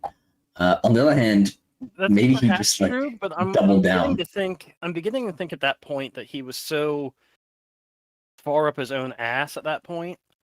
He was beyond reasoning with rhetoric. He couldn't handle it. Just couldn't cut it. Because I mean, it's not like anything that Zulu said was super egregious or anything. It's not like he was in there and he was calling them a retard or a fuckwad or an idiot or anything like that. He wasn't laid it insulting. out. He was very polite. Yeah, he just laid it out very specifically that said, well, you don't have to force them to go into court. You just do a trial in absentia. Because Yeah. the guy never clarified his position. He never justified his position of how the state has a more just right over your own body than anybody else. He made assertions, but he never actually justified them. No. You see what I'll do, Leo? All right. So I'm going to declare myself head of state of Kraunikistan, right? Population 1 citizen, right? And I'm all going my to set up a property court. belongs to Augustan, and if I find the Crownites suffer under my property, I'm going to have to repel them. No. What I'm going to do, I'm going to accuse him of stealing a penny, right? And that gives me the right to drag him into court, right? The courtroom is in the basement, right? And I'm going to set his court date for the year 3000. Now, some people might consider this unfair, but we just have to drag criminals into court. There's nothing we can do. It's just that, like, it's entirely necessary. Okay, there's no other way. Oh boy. Well, you know, that argument is so super convincing. I'm glad that we can agree that all the undesirables should be brought to court and tried as terrorists. You committed the crime of. You thought wrong. you thought wrong. No, it has to be a property crime. We have to give him enough credit there, right? Like, at least he believes in property. Yeah, but does he believe in intellectual property? I don't know. Then thought crimes are valid for him. Oh no! I accidentally had a what's the word? A contemporary. God damn it! I've forgotten the word. Proprietary. I've had a thought that the proprietary patented intellectual property of Microsoft Corporation, and now they're going to repossess my brain for violating their intellectual property rights by illegally copying, software into my brain by thinking it up. Oh no.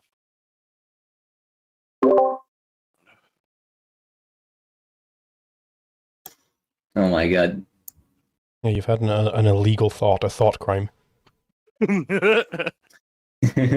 Actually, since he is a minarchist, does he believe in intellectual property? I wonder if he does. I don't remember him saying one way or the other. Yeah, that would be a good one to add to the docket of like questions to ask minarchists and pin them into corners. Like I had a few set up for this debate, basically from my challenge to minarchists video. I had a few I didn't get to, but yeah, it could be good to add an IP one onto that. Yeah, I wonder if we should, because like I really don't know much of the position of the minarchists except for the fact that they seem to believe that a Police, courts, and law. Well, don't they believe in? Oh no, A king? I don't think so. That's monarchists. That's monarchists. I Yeah, always get the minarchists confused with the guys that want a king. There But yeah, is they one want point which I police. was confused on his position, where he kept saying that you need like a standard that we all agree upon, and that there's people who create the law, and then he appeals later on in the debate to this like notion of, well, there's an objective standard of law determined by like Lockean rights theory. It's like, well, these are incompatible positions. Like, which is it? Is there an Maybe objective Is it basis of law, or or natural law? yeah, Maybe he lost himself in all the word salad he was tossing at you. probably. Well, I think I can actually explain it, because I think what he was kind of trying to say is, as a social tool, like the law, you kind of want, I think his point is like, you want something that society can look up to and say, this is the law, this is where the law comes from. That's kind of what his point is. I don't think that's really necessary. Like what he thinks like the Bill of Rights does, because I mean, Yeah, something like that. You look around, like the majority of America doesn't even know what half the Bill of Rights say. Bill of And that's Wrongs. Yeah, that's just like the bill. That's just like half of them. I understand where you need people to understand cohesively the philosophical principles which underline your system, right? Like if you're going to have an ANCAP system, everybody has to agree to uphold natural law. Otherwise, you're going to have people that are criminals, and the people that are criminals and don't uphold natural law, well, I mean, they're aggressors, and you have to take care of them through the rays and the court system, right?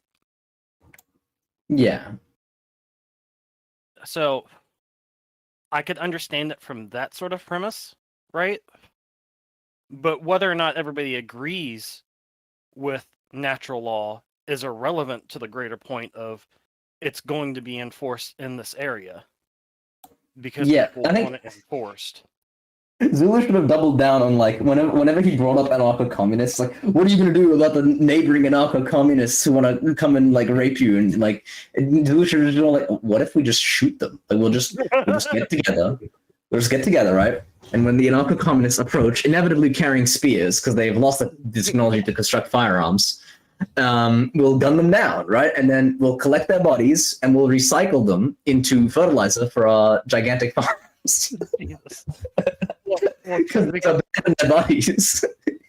Well, true, because they have no property theory, so we'll just claim their bodies as property. And I can't speak from personal experience, but I've heard that human bodies make great fertilizer.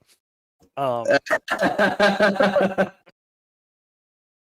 no, I mean, to that point though, Zulu, I think you kind of should have shut them down a little bit on the, they can have their communist commune if they want. Well, we have ours over here, as you've said in the past, and you should have been like, but I don't see how they're going to survive because their economies don't work. They're all gonna fold to the fucking capitalists eventually because they can't survive on their own. Well, I would disagree with any sort of like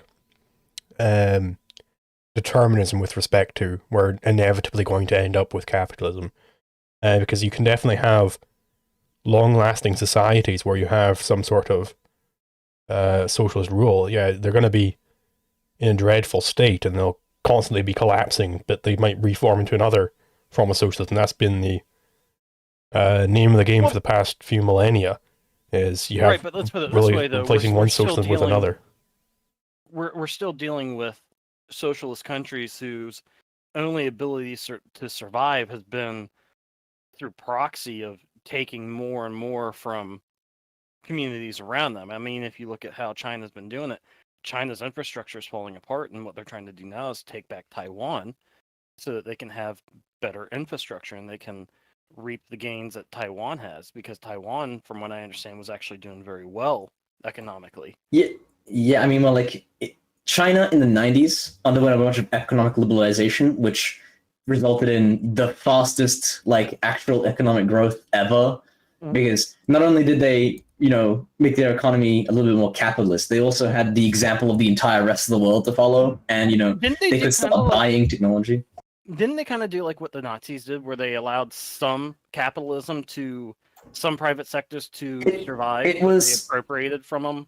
Well, it was that in the 90s, as far as I understand, it was actually a lot more free. They had like special. What they did was they had special economic zones, right, where they would let basically capitalism go, and then capitalism went, and they would expand these zones and allow these same like capitalist policies in other areas. But then what happens is Xi Jinping comes in and he brings back more communist policies. He starts like introducing more nationalized rail and like nationalized industry and introducing more regulations. And this is how we get the more fascist sort of modern Chinese economy. And like I was watching, I forget which show or podcast it was, but he recently reintroduced essentially like the communist food distribution like centers, which used to exist in like the 60s and 50s. He like reopened them. Everyone on Chinese social media was very worried about it. Like, that can't be good. They were like, my grandparents remember these. I'm very concerned. So I don't know. I think it was a very good debate, though, Zula. I think everything stayed on track there very well, and I think you nailed all your positions definitively. I don't think there was anything he could have actually said that would have won him any points, as it were. He didn't say anything correct. Oh, and also, I won the debate tournament. I found out about it last night. Oh, sweet! I kind of figured you would, because Daniken was really making no fucking sense. Yeah. Love. You should make your Discord title Love. Yeah. Your Discord nickname Love.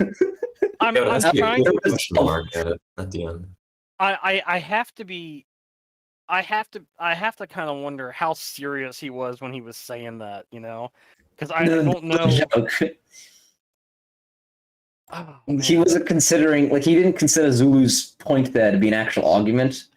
And the problem is it was an actual argument, but in his mind, he just like didn't need to give a serious response. So he was like, we'll just solve it with love. Because in his mind, it's not a property question. Because in his mind, property, like, I don't know what his political position is, but he's not in the camp that we are of like all rights are property rights. So bringing up property in that kind of debate just feels like a non sequitur in his mind, right? And I can understand that, right? Like in his mind, it's a resource allocation question, and that doesn't bring up, like natural property rights. I have a different interpretation. I think he understood that he couldn't resolve the contradiction, and so he was just trying desperately to avoid it. He was like, well, what about these points about empiricism? What about this thing, what that thing, and the other thing?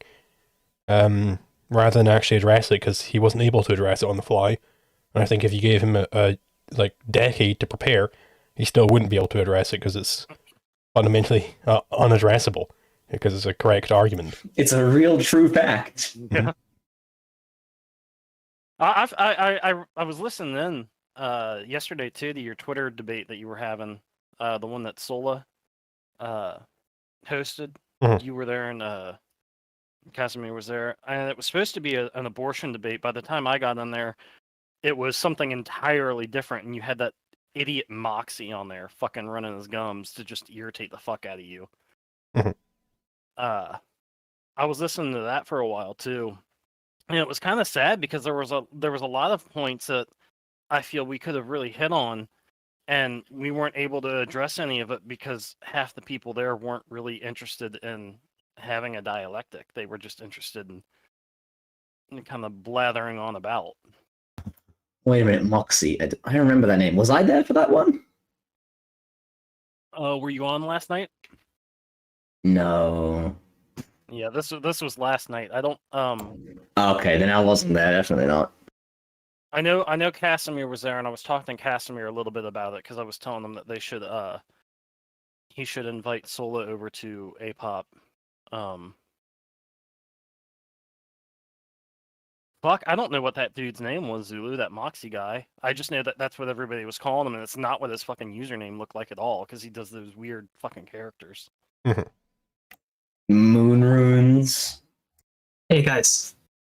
Yep. GTA 6 trailer dropping on Tuesday. 9 a.m. Don't care. Okay. Yeah. I'm more Really? interested in the boy and the heron than I am GTA 6. I'm interested in what? The Boy and the Heron, it's a Studio Ghibli film from Miyazaki. Right. The same dude that did Spirited Away and a few others for him. GTA 5 made it? I'm preparing my tabletop game for tomorrow, which Leo is going to be a fun one. Oh, is it going to be fun for me specifically, or is it going to just be fun? Fun for the whole family. You speak in double entendres all the fucking time, you know that? And I'm not stupid. So, I know you're not. That's why I do it. well, okay, I take that back. I am retarded. But that aside, I can read through your double entendres, motherfucker. August is the smartest man with a 95 IQ. Oh, that's still giving me too much credit. I'm at like 80, I think, right now. All the time I've spent on Twitter, probably getting closer to like 75. It's like that bell curve meme, you know, like on one side of the bell curve, like in the middle of the bell curve, it's like, no, you need to have a state to protect human rights. And then on like the right side of the bell curve, you have like Liquid Zulu, like a state is the largest private property aggressor. And on the left, you have Leo, who's like, I don't know, you gotta speak for yourself, this one. The state is evil. Government bad.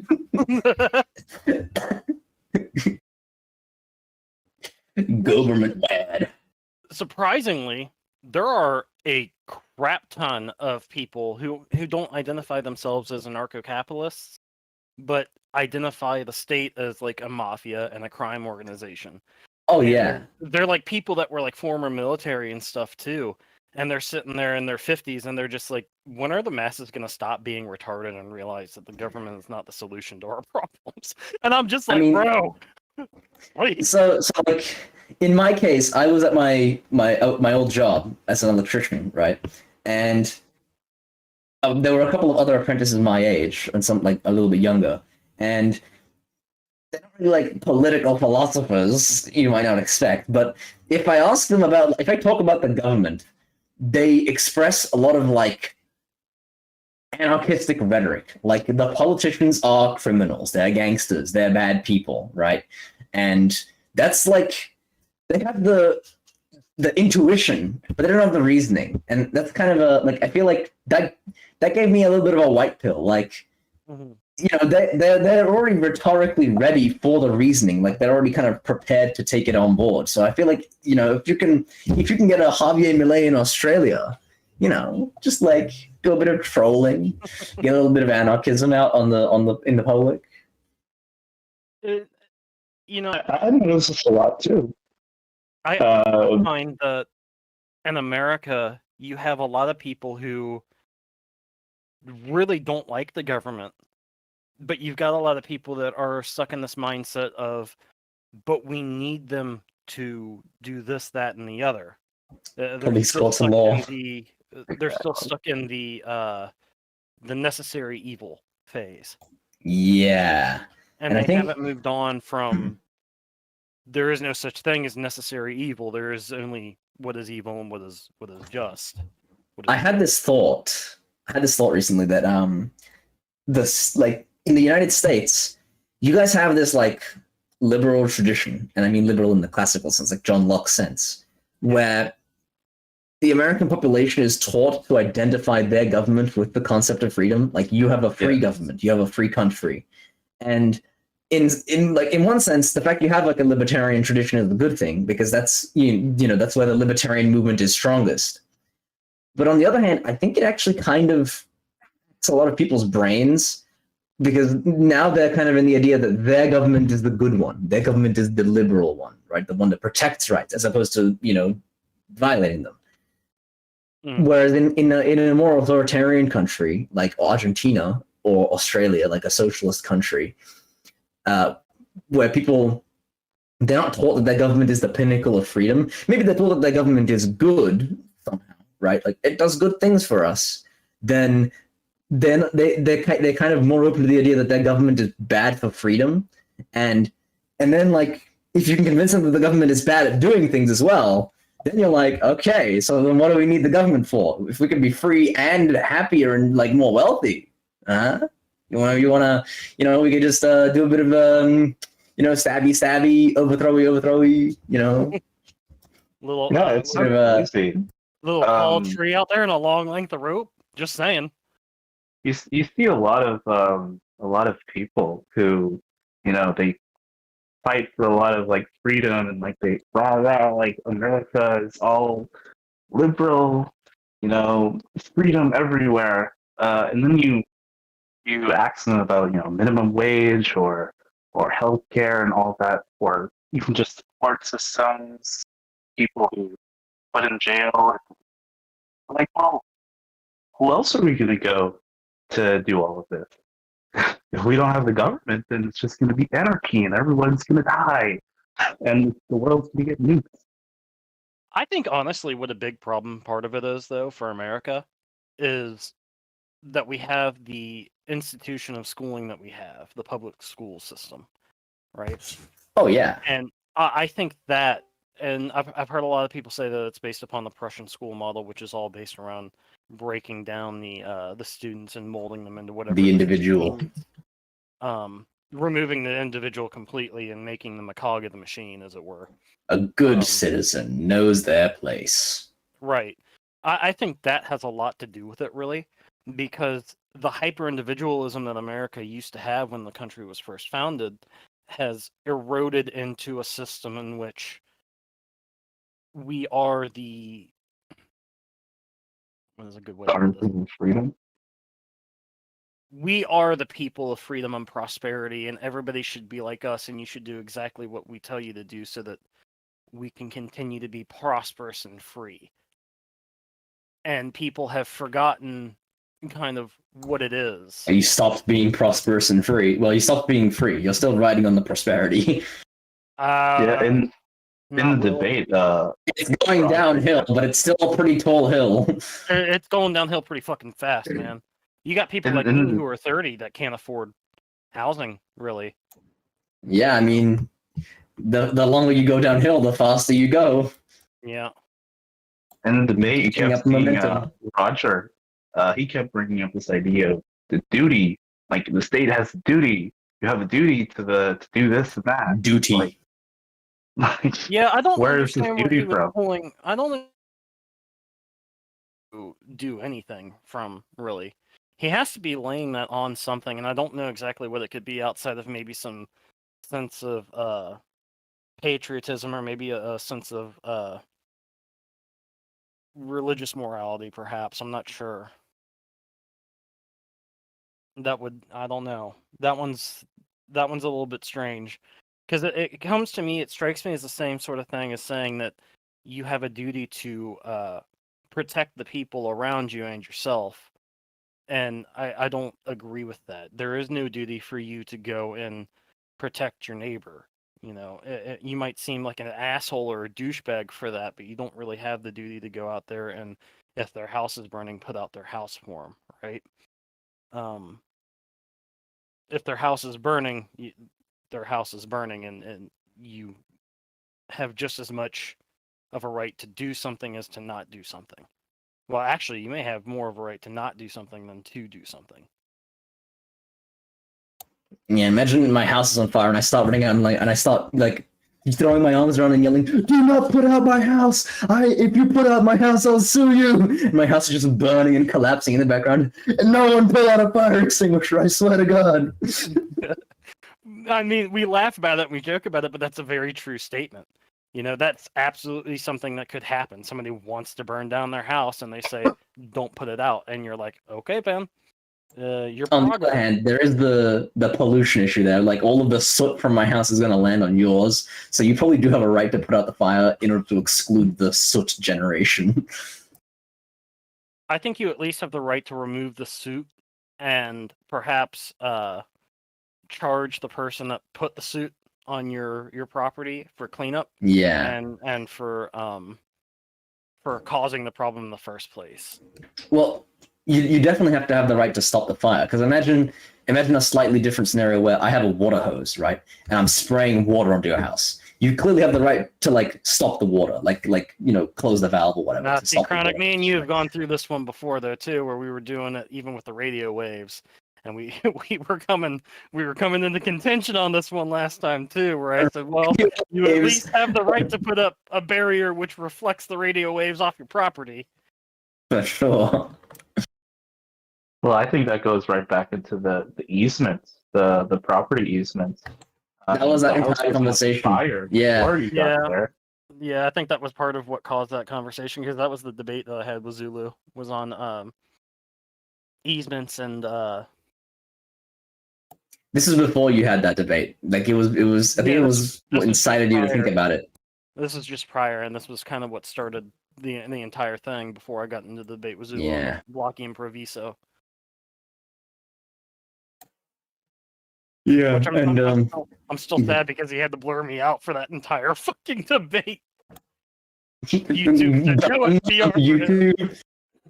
Bro brought a gun onto YouTube. Stop him. He had a big old boom boom stick with him, and it was like YouTube was not happy with that.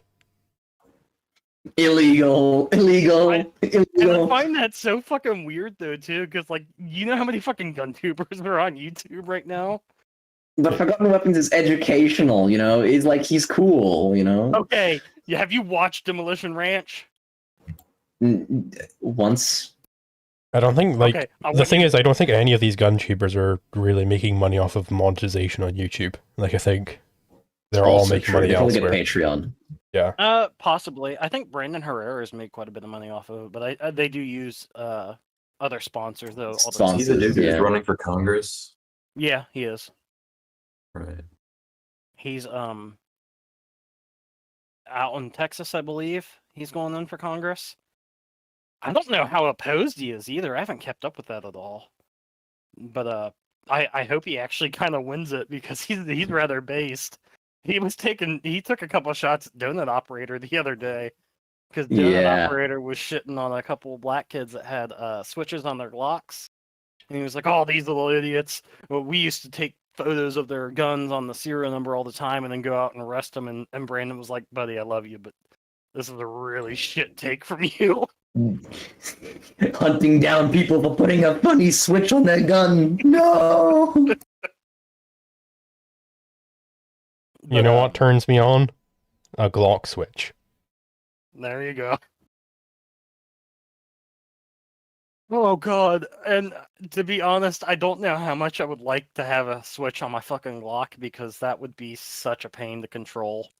Yeah, that's the thing with a lot of these like machine guns, is that how much utility, like really, the machine gun is good for some very specific things. Like if you just have a bunch of people, you need to keep suppressed, and you got a huge magazine, you can just keep firing bullets their way, and they're gonna stay in cover, right?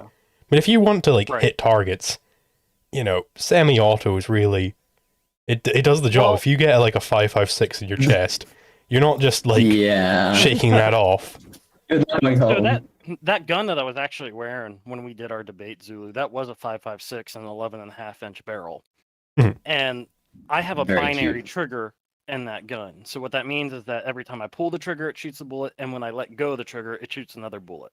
Okay. I effectively have an automatic fucking firearm if I want. I think by ATF rules that would be a machine gun, right? Because it's more than one bullet for each trigger pull.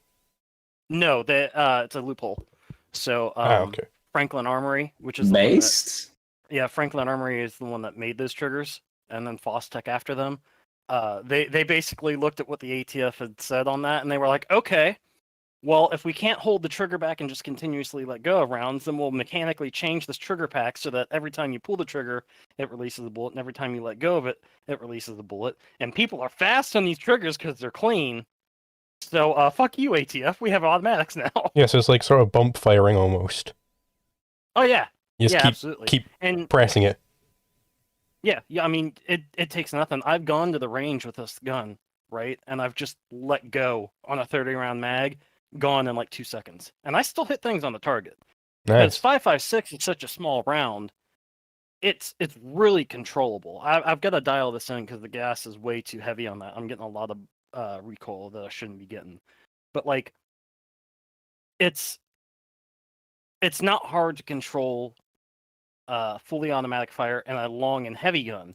But when you do something like a Glock and you put a switch on the back of it, you've only got like 4 inches of a barrel on there with a 30 caliber projectile going out of it real fucking fast. Yeah. You're getting real lucky to hit like your first shot, and then after that, they're just all over the place. Yeah, any kind of machine pistol is just like it's a toy. It's a phone box gun. Mm-hmm. And they have devices that can help with that. Like the Glocks, they have the 60 round or 100 round drum magazines you can feed in there, which suck. But you Yeah. can put back to help balance it out. And a some of pistol those- brace. Yeah, some of those guns have like a brace to them that you can attach to like the. I don't know how they do it on Glocks if they have a switch on it. After a certain At point, what surely you point? just like get a rifle or something. Like you're making your absolutely. Glock like gigantic. Imagine like Exactly. I'm gonna put a stock and a longer barrel on my Glock, and now it's basically like a little submachine gun, a carbine, Right. I but mean, worse. You're absolutely better off just getting a carbine or a machine gun, right? Because it's Pistol caliber carbine. yeah, just do that because it's so much easier to control and actually hit something with it rather than trying to do it off this little fucking 4-inch barrel that you're never gonna hit shit with. But I like how submachine guns as a class of gun have just like evaporated and been replaced with the pistol caliber carbine. I mean, you know what their original intention was for those, right? It was supposed to be for people that were like in trucks or had like jobs Or where clearing they had to go- trenches. Yeah, stuff like that, where they needed something kind of small, but they needed a lot of rounds, and they were finding that shotguns just weren't fantastic for some people, I guess, because But they were fantastic for other people. because the Germans had to go cry about that in World War One.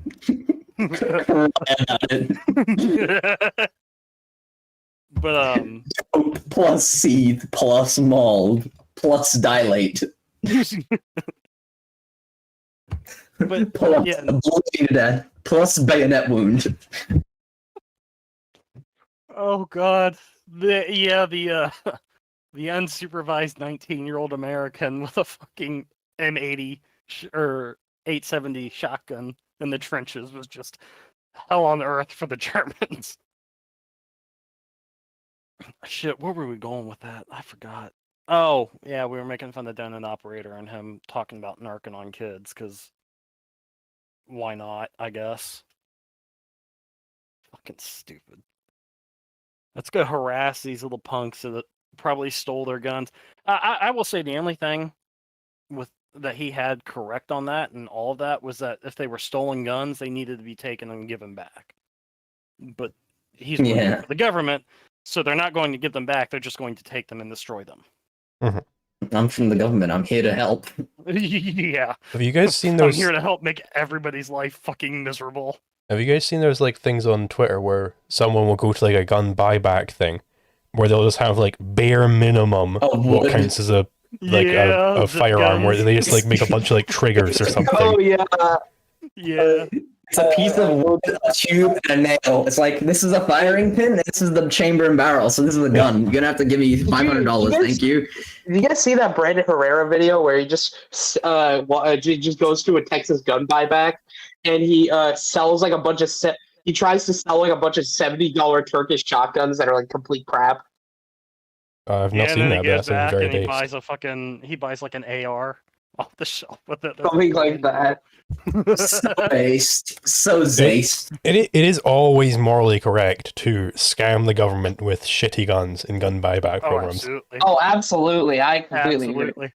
Just go out there and put like a fucking piece of mild steel tubing inside like a wooden handle with like a little loading gate. Yeah, just make like a that's slam fire firing pin on it. shotgun or something. Just 2 pieces Yeah, of pipe. exactly.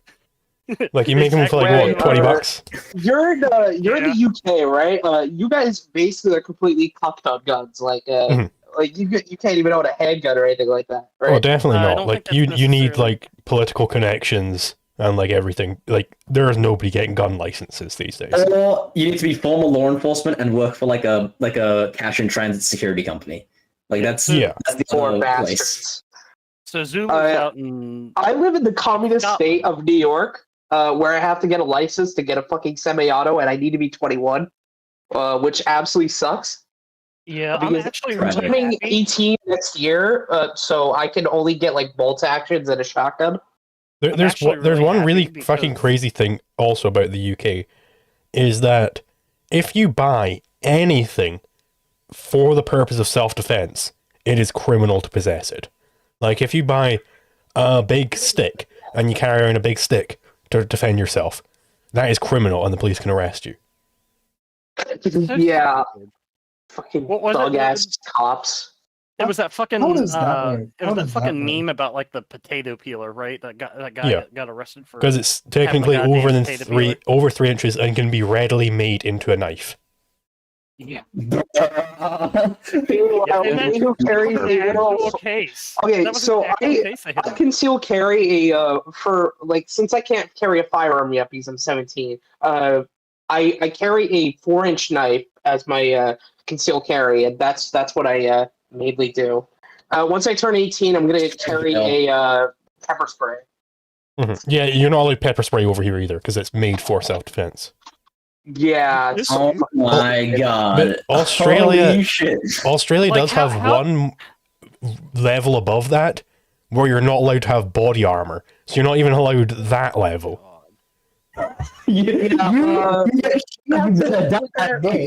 We have to But deal to with be that in fair- New York as well. They banned soft body armor, but like hard body armor is still legal. So I want to get something for like 5.56 or like anything that's like a rifle caliber. I can get that, but I can't get like 9mm body armor. Or That something like is nonsense. That is nonsense. Yeah, Absolutely. In South Australia, it was like a couple of years ago that they classified. You know what? You guys know what a gel blaster is? It's like a paintball Oh, gun. I yeah. know, yeah. Yeah, It's like an airsoft gun, but dumbed down. I know what those are. Yeah, Well, because they're they spring operated, they count as weapons, and so people out No, no, there again are getting arrested for them. no, in South Australia, they classified them as a firearm, and you need a license to own them. And it was for the dumbest reason because not because they're like dangerous, but because a lot of gel blasters are stylized to look like a real weapon with an orange tip. And it's like, oh, this is clearly dangerous to possess and own. You know. You know, Chronic, it's not going to be too long before all those little like 10-year-olds are out there getting arrested because they had a stick that vaguely resembled a gun. This reminds me of an actual law in the UK where it's like for the Australian cases, it looks scary and looks like a weapon. There's an actual law in the books in the UK which bans zombie knives, like quote zombie knives that look like they'd be used in a zombie apocalypse. They just look crazy and cool, and you're not allowed to have them. That's so fucking retarded. I'm sorry. Okay, are you guys allowed to own like basic medical gear, like tourniquets and shit? Because I feel like they have restrictions on that. Probably. I mean, I believe so. I mean, I carried a tourniquet for a few years, and I didn't get stopped. But then again, you know, I'm kind Oh of my gosh, they didn't stop you foolhardy. for having that. Thing. They didn't stop you from having that 3-inch baton in your hand. I don't have a. The next thing. I've never Is had that a baton. in Because, yes, your pants, or definitely. are you just happy to If you have a baton, whether it's telescopic or not, it's made for self-defense, so you're not allowed to have it. I was referring to the little stick that the tournament is used. Oh, This okay, was okay, with- I see. Yeah, Oh, yeah, the yeah, tiny, I know, tiny like conductor baton. Here, But I you know, have that's what a a- lot of the homeless people in America they do. They'll go in and they'll steal like a flashlight off the shelves. And I remember working in retail, and one of my coworkers was like, "I wonder why they do that." And I kind of looked over at him and I was like, "To beat the shit out of other people with." That's what they do for. I have a gun. Mr. President, get What are you down! gonna do about it? It's a airsoft M18. Mr. President, get down! Get down! He's gonna shoot you with an airsoft M17 or M18, not M17. You know, you have to think about it, Zulu. Like, you know, the rationalization for banning body armor is like criminals might use body armor, and so I guess like you have to extend that rationally to like medical supplies. Like criminals might use medical supplies after we shoot them. We have to ban carrying tournaments. Criminals eat It's food. just Ban food. We have to ban So my brother, inside of his bag, like when we go to school, he carries chest seals in. So like, you guys know what chest seals are? Like when you get shot, No. you can get. Yeah. you Is get it like this the thing called a tampon stuff- type thing that you like pump into your chest or whatever? Kind of like, yeah. So like, if you get shot or like if you get a hole in you, that's in your torso, you put those in. He carries those in school. So like, and he also carries a tourniquet. But like, you know, we obviously can't carry fucking knives or anything like that because, you know, school regulations and shit. Mhm. How are your how do? So in the UK, were you able to like carry say you wanted to like cut like some fucking sandwich or some shit? Could you have like a small little knife in schools for that or not? So in How do those school, definitely not. You'll be kicked out of school for that. But Plastic knife, deadly weapon. the rules, and like even our school, they were like telling us, no, you're not allowed to bring your own scissors in because that can technically be defined as a knife, so that's not allowed. But though what you are allowed to have is a blade under 3 inches that you can't. It's not a fixed blade, and you can't just flick it out with a single hand. If you can open it with a single hand, you're not allowed to have it. Does it have to be like super dull? They don't have any rules about how dull it has to be, but, you know, so for instance, a Swiss Army knife, you have to pull that out with your other hand, right? So you're allowed to have one of those around. But Oh you my can God. I have feel like you can have different knives. Like maybe you are a construction worker and you've got to have a saw with you, and you're bringing a saw somewhere, right? You'd be allowed to have it because it's for a specific purpose. I feel like you should So figure you out can't that. carry any. You can't carry anything for like just general purpose. Like I can't carry a knife for general purpose. General purposes. It has to be for a specific purpose. Unless it's under 3 inches and you can't extend it with a single hand. You know what's weird? In New York, we actually can't carry folding knives. So like it's basically the opposite of the law you guys have in the UK. Yeah, but you guys don't throw around. Wait. Are you in the city, Monkey? Are you in the city or not? No, I'm on Long Island, so I don't have to. So I don't have to deal with the communist Warwick, Long regulations in the Island. city. Right. I'm upstate, but I've never seen that. I have a folding knife, and they don't apply that regulation where I am.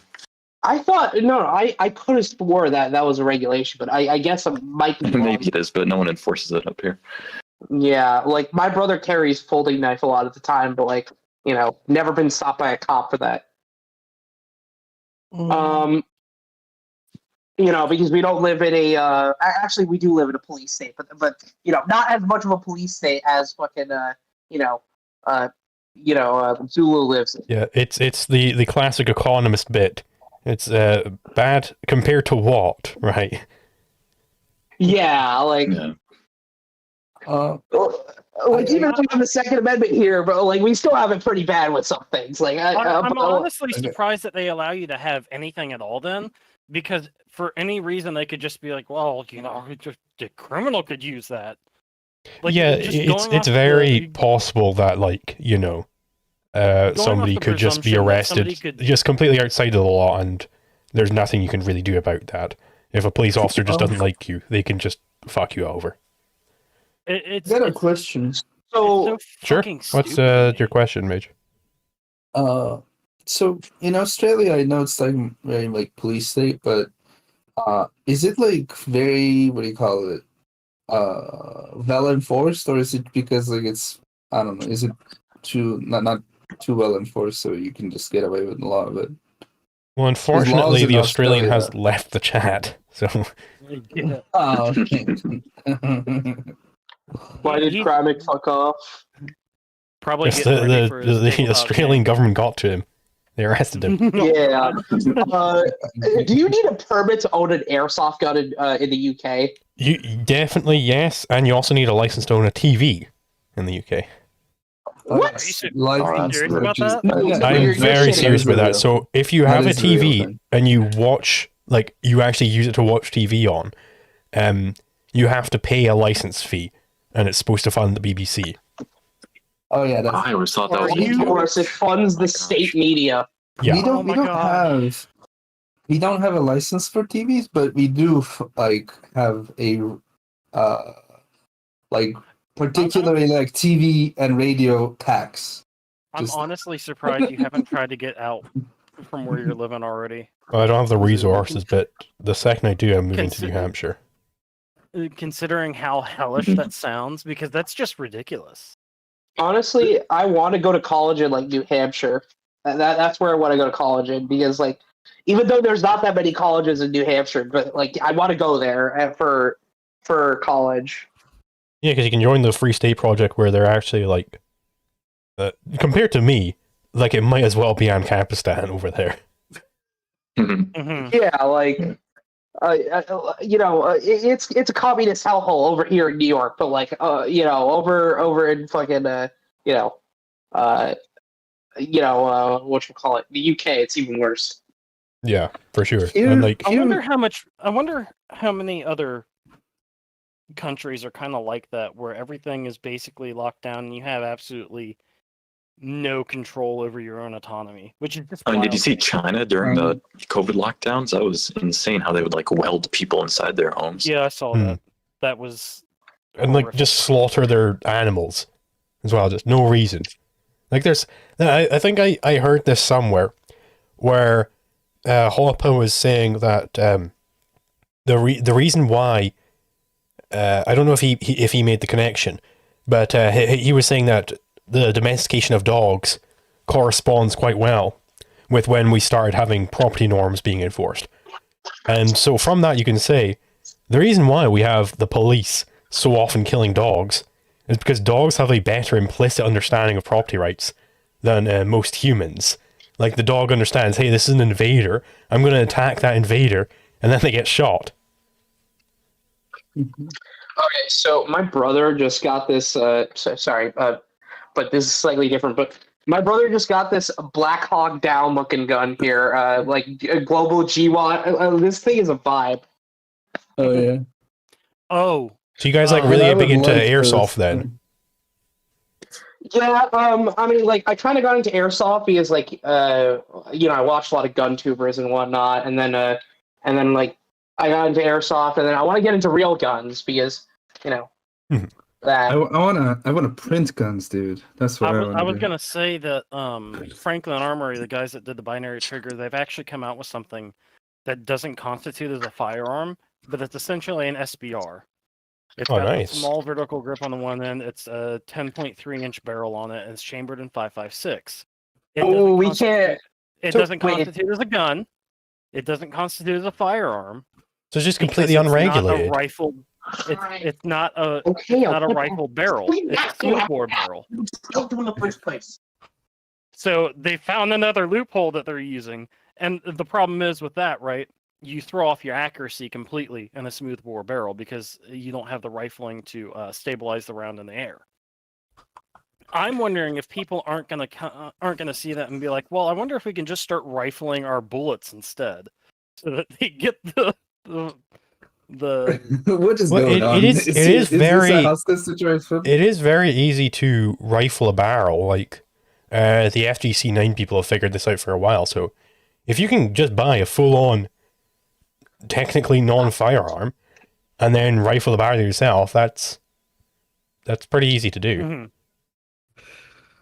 Mhm. Yeah, but yeah, that's one of the things that they made. And that's been, I think that's kind of cool. I think it's ridiculous that they have to keep hopping through these loopholes, because I'm really getting tired of people just kowtowing at every little second to the government. It's really getting old. Zulu, you guys have like something like BBC. We have something. That's what I'm asking you. In Turkey, like You didn't BBC. misplace the PO9, did you? And we so when you buy a car, and if it has a radio on it, you pay extra tax on that so that you can fund the Turkish BBC or whatever. Jesus because Christ. it's like you can listen to that on the radio or something. Was it? I can't remember which country it was, but there's some country that likes to really buy GTA, and they buy it specifically so that they can listen to American radio. Is that Turkey that does that? I don't know. I can tell you this: we don't buy games anymore. Our currency is so shit. We can't really buy anything. Damn. Like we need to abolish IP, and then it wouldn't matter. You could just pirate it. I mean, you can just pirate it anyways because it's not just enforced. pirate it anyways. It's not gonna happen. What are they gonna do? Look, I don't- Track down every Tom, Dick, and Harry? That's Look, I'm not even using VPN when I torrent shit. Who gives a fuck?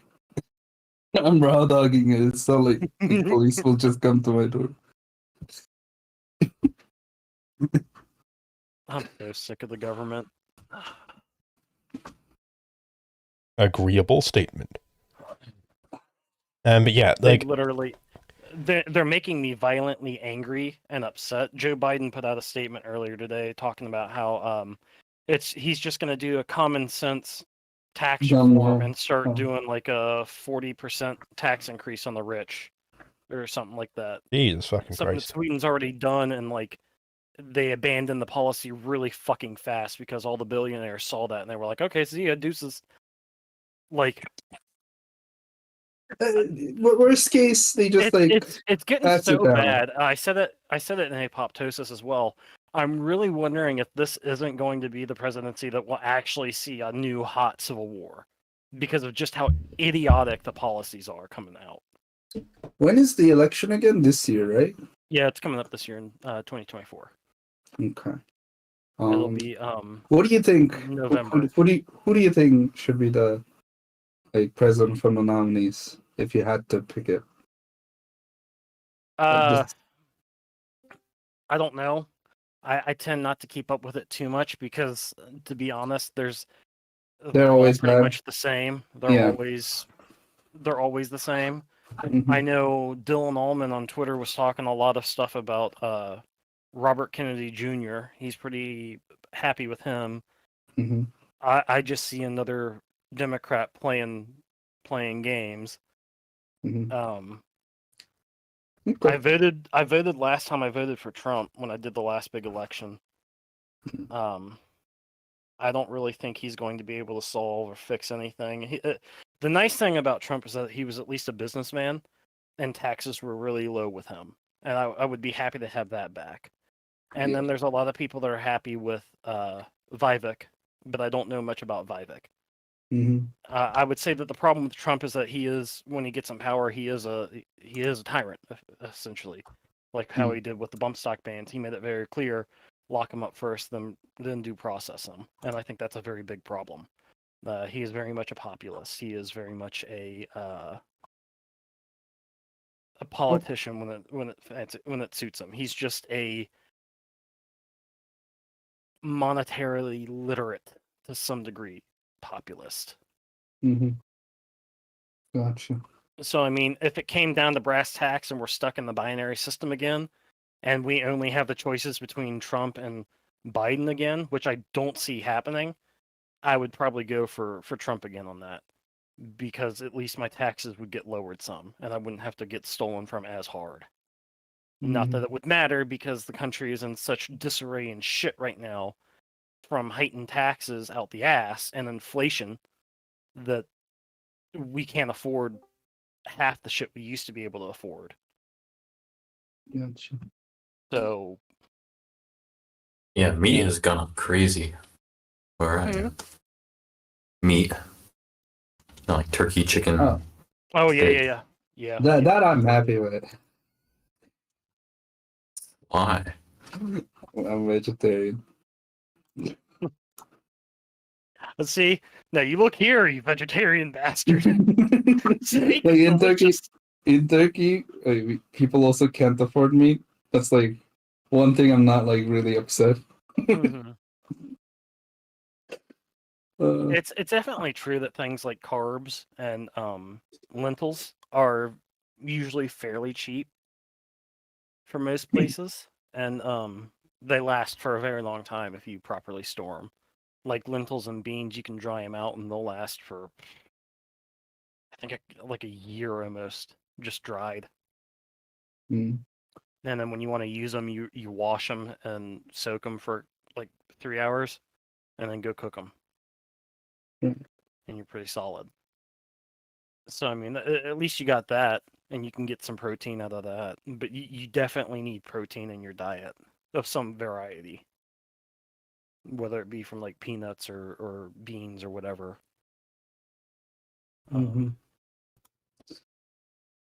Just eating rabbit food is not very good for you.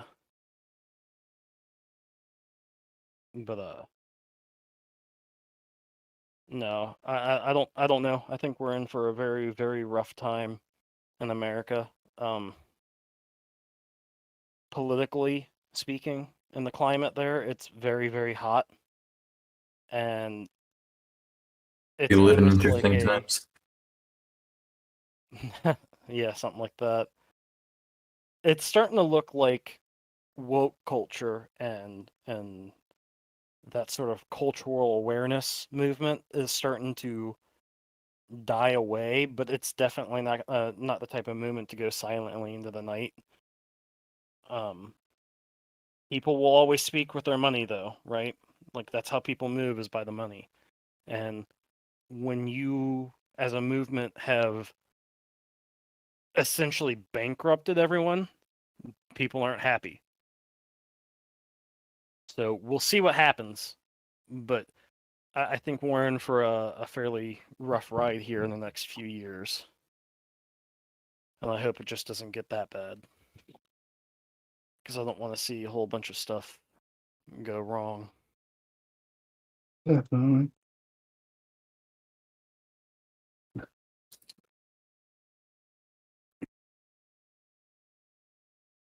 No, I've said it before. This is the reason why I carry a gun, right? I want to be able to have the means to protect myself and my family if I need it. But if I never have to use it the That would be the entirety of my best life thing. that I have it, that's the best outcome for me. Definitely. I'll put money and everything in the training with it and learning how to use it. But if I never have to use it, I'm happy. Yeah. I'm happier well, with that than I would be having to use it. I don't know who. I think like what was the big quote? I need to find it.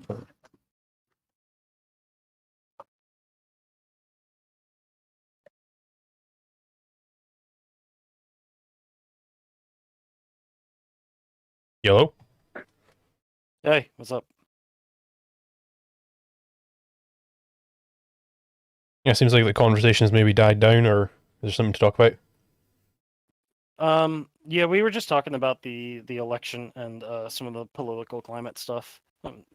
It's kind of moved on from that, and it was starting to kind of die out. I guess you were looking to close out your stream.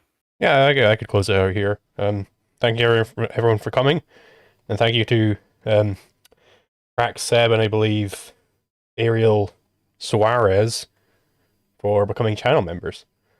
Thank you very much for that, guys. And yeah, I'll see you guys next time. I don't know if I've got any debates scheduled, but there is in the works potentially another debate tournament being run by someone different who I've been talking to. So that should be. You should run it and win this one too. Yeah, well, I'm thinking I'm probably going to win it. He was talking to me about it over DMs, about how to structure it and how to make sure everything's above board. Is there like open positions in it, I would like to actually try. Yeah, I mean, it's it's someone mage you know from SnackTube, but I won't reveal gotcha, who it is. Gotcha. Um, Okay, I know. Is it who it is. MRH? Never mind then. I as I said, I'm not revealing who it is, but yes, I can DM Mage about who it is, but yes, so that should be coming down the pipeline. If that gets done, it will be very fun. I was recommending some judges for it, and yeah, so I'll see you guys next time. All right. Yo,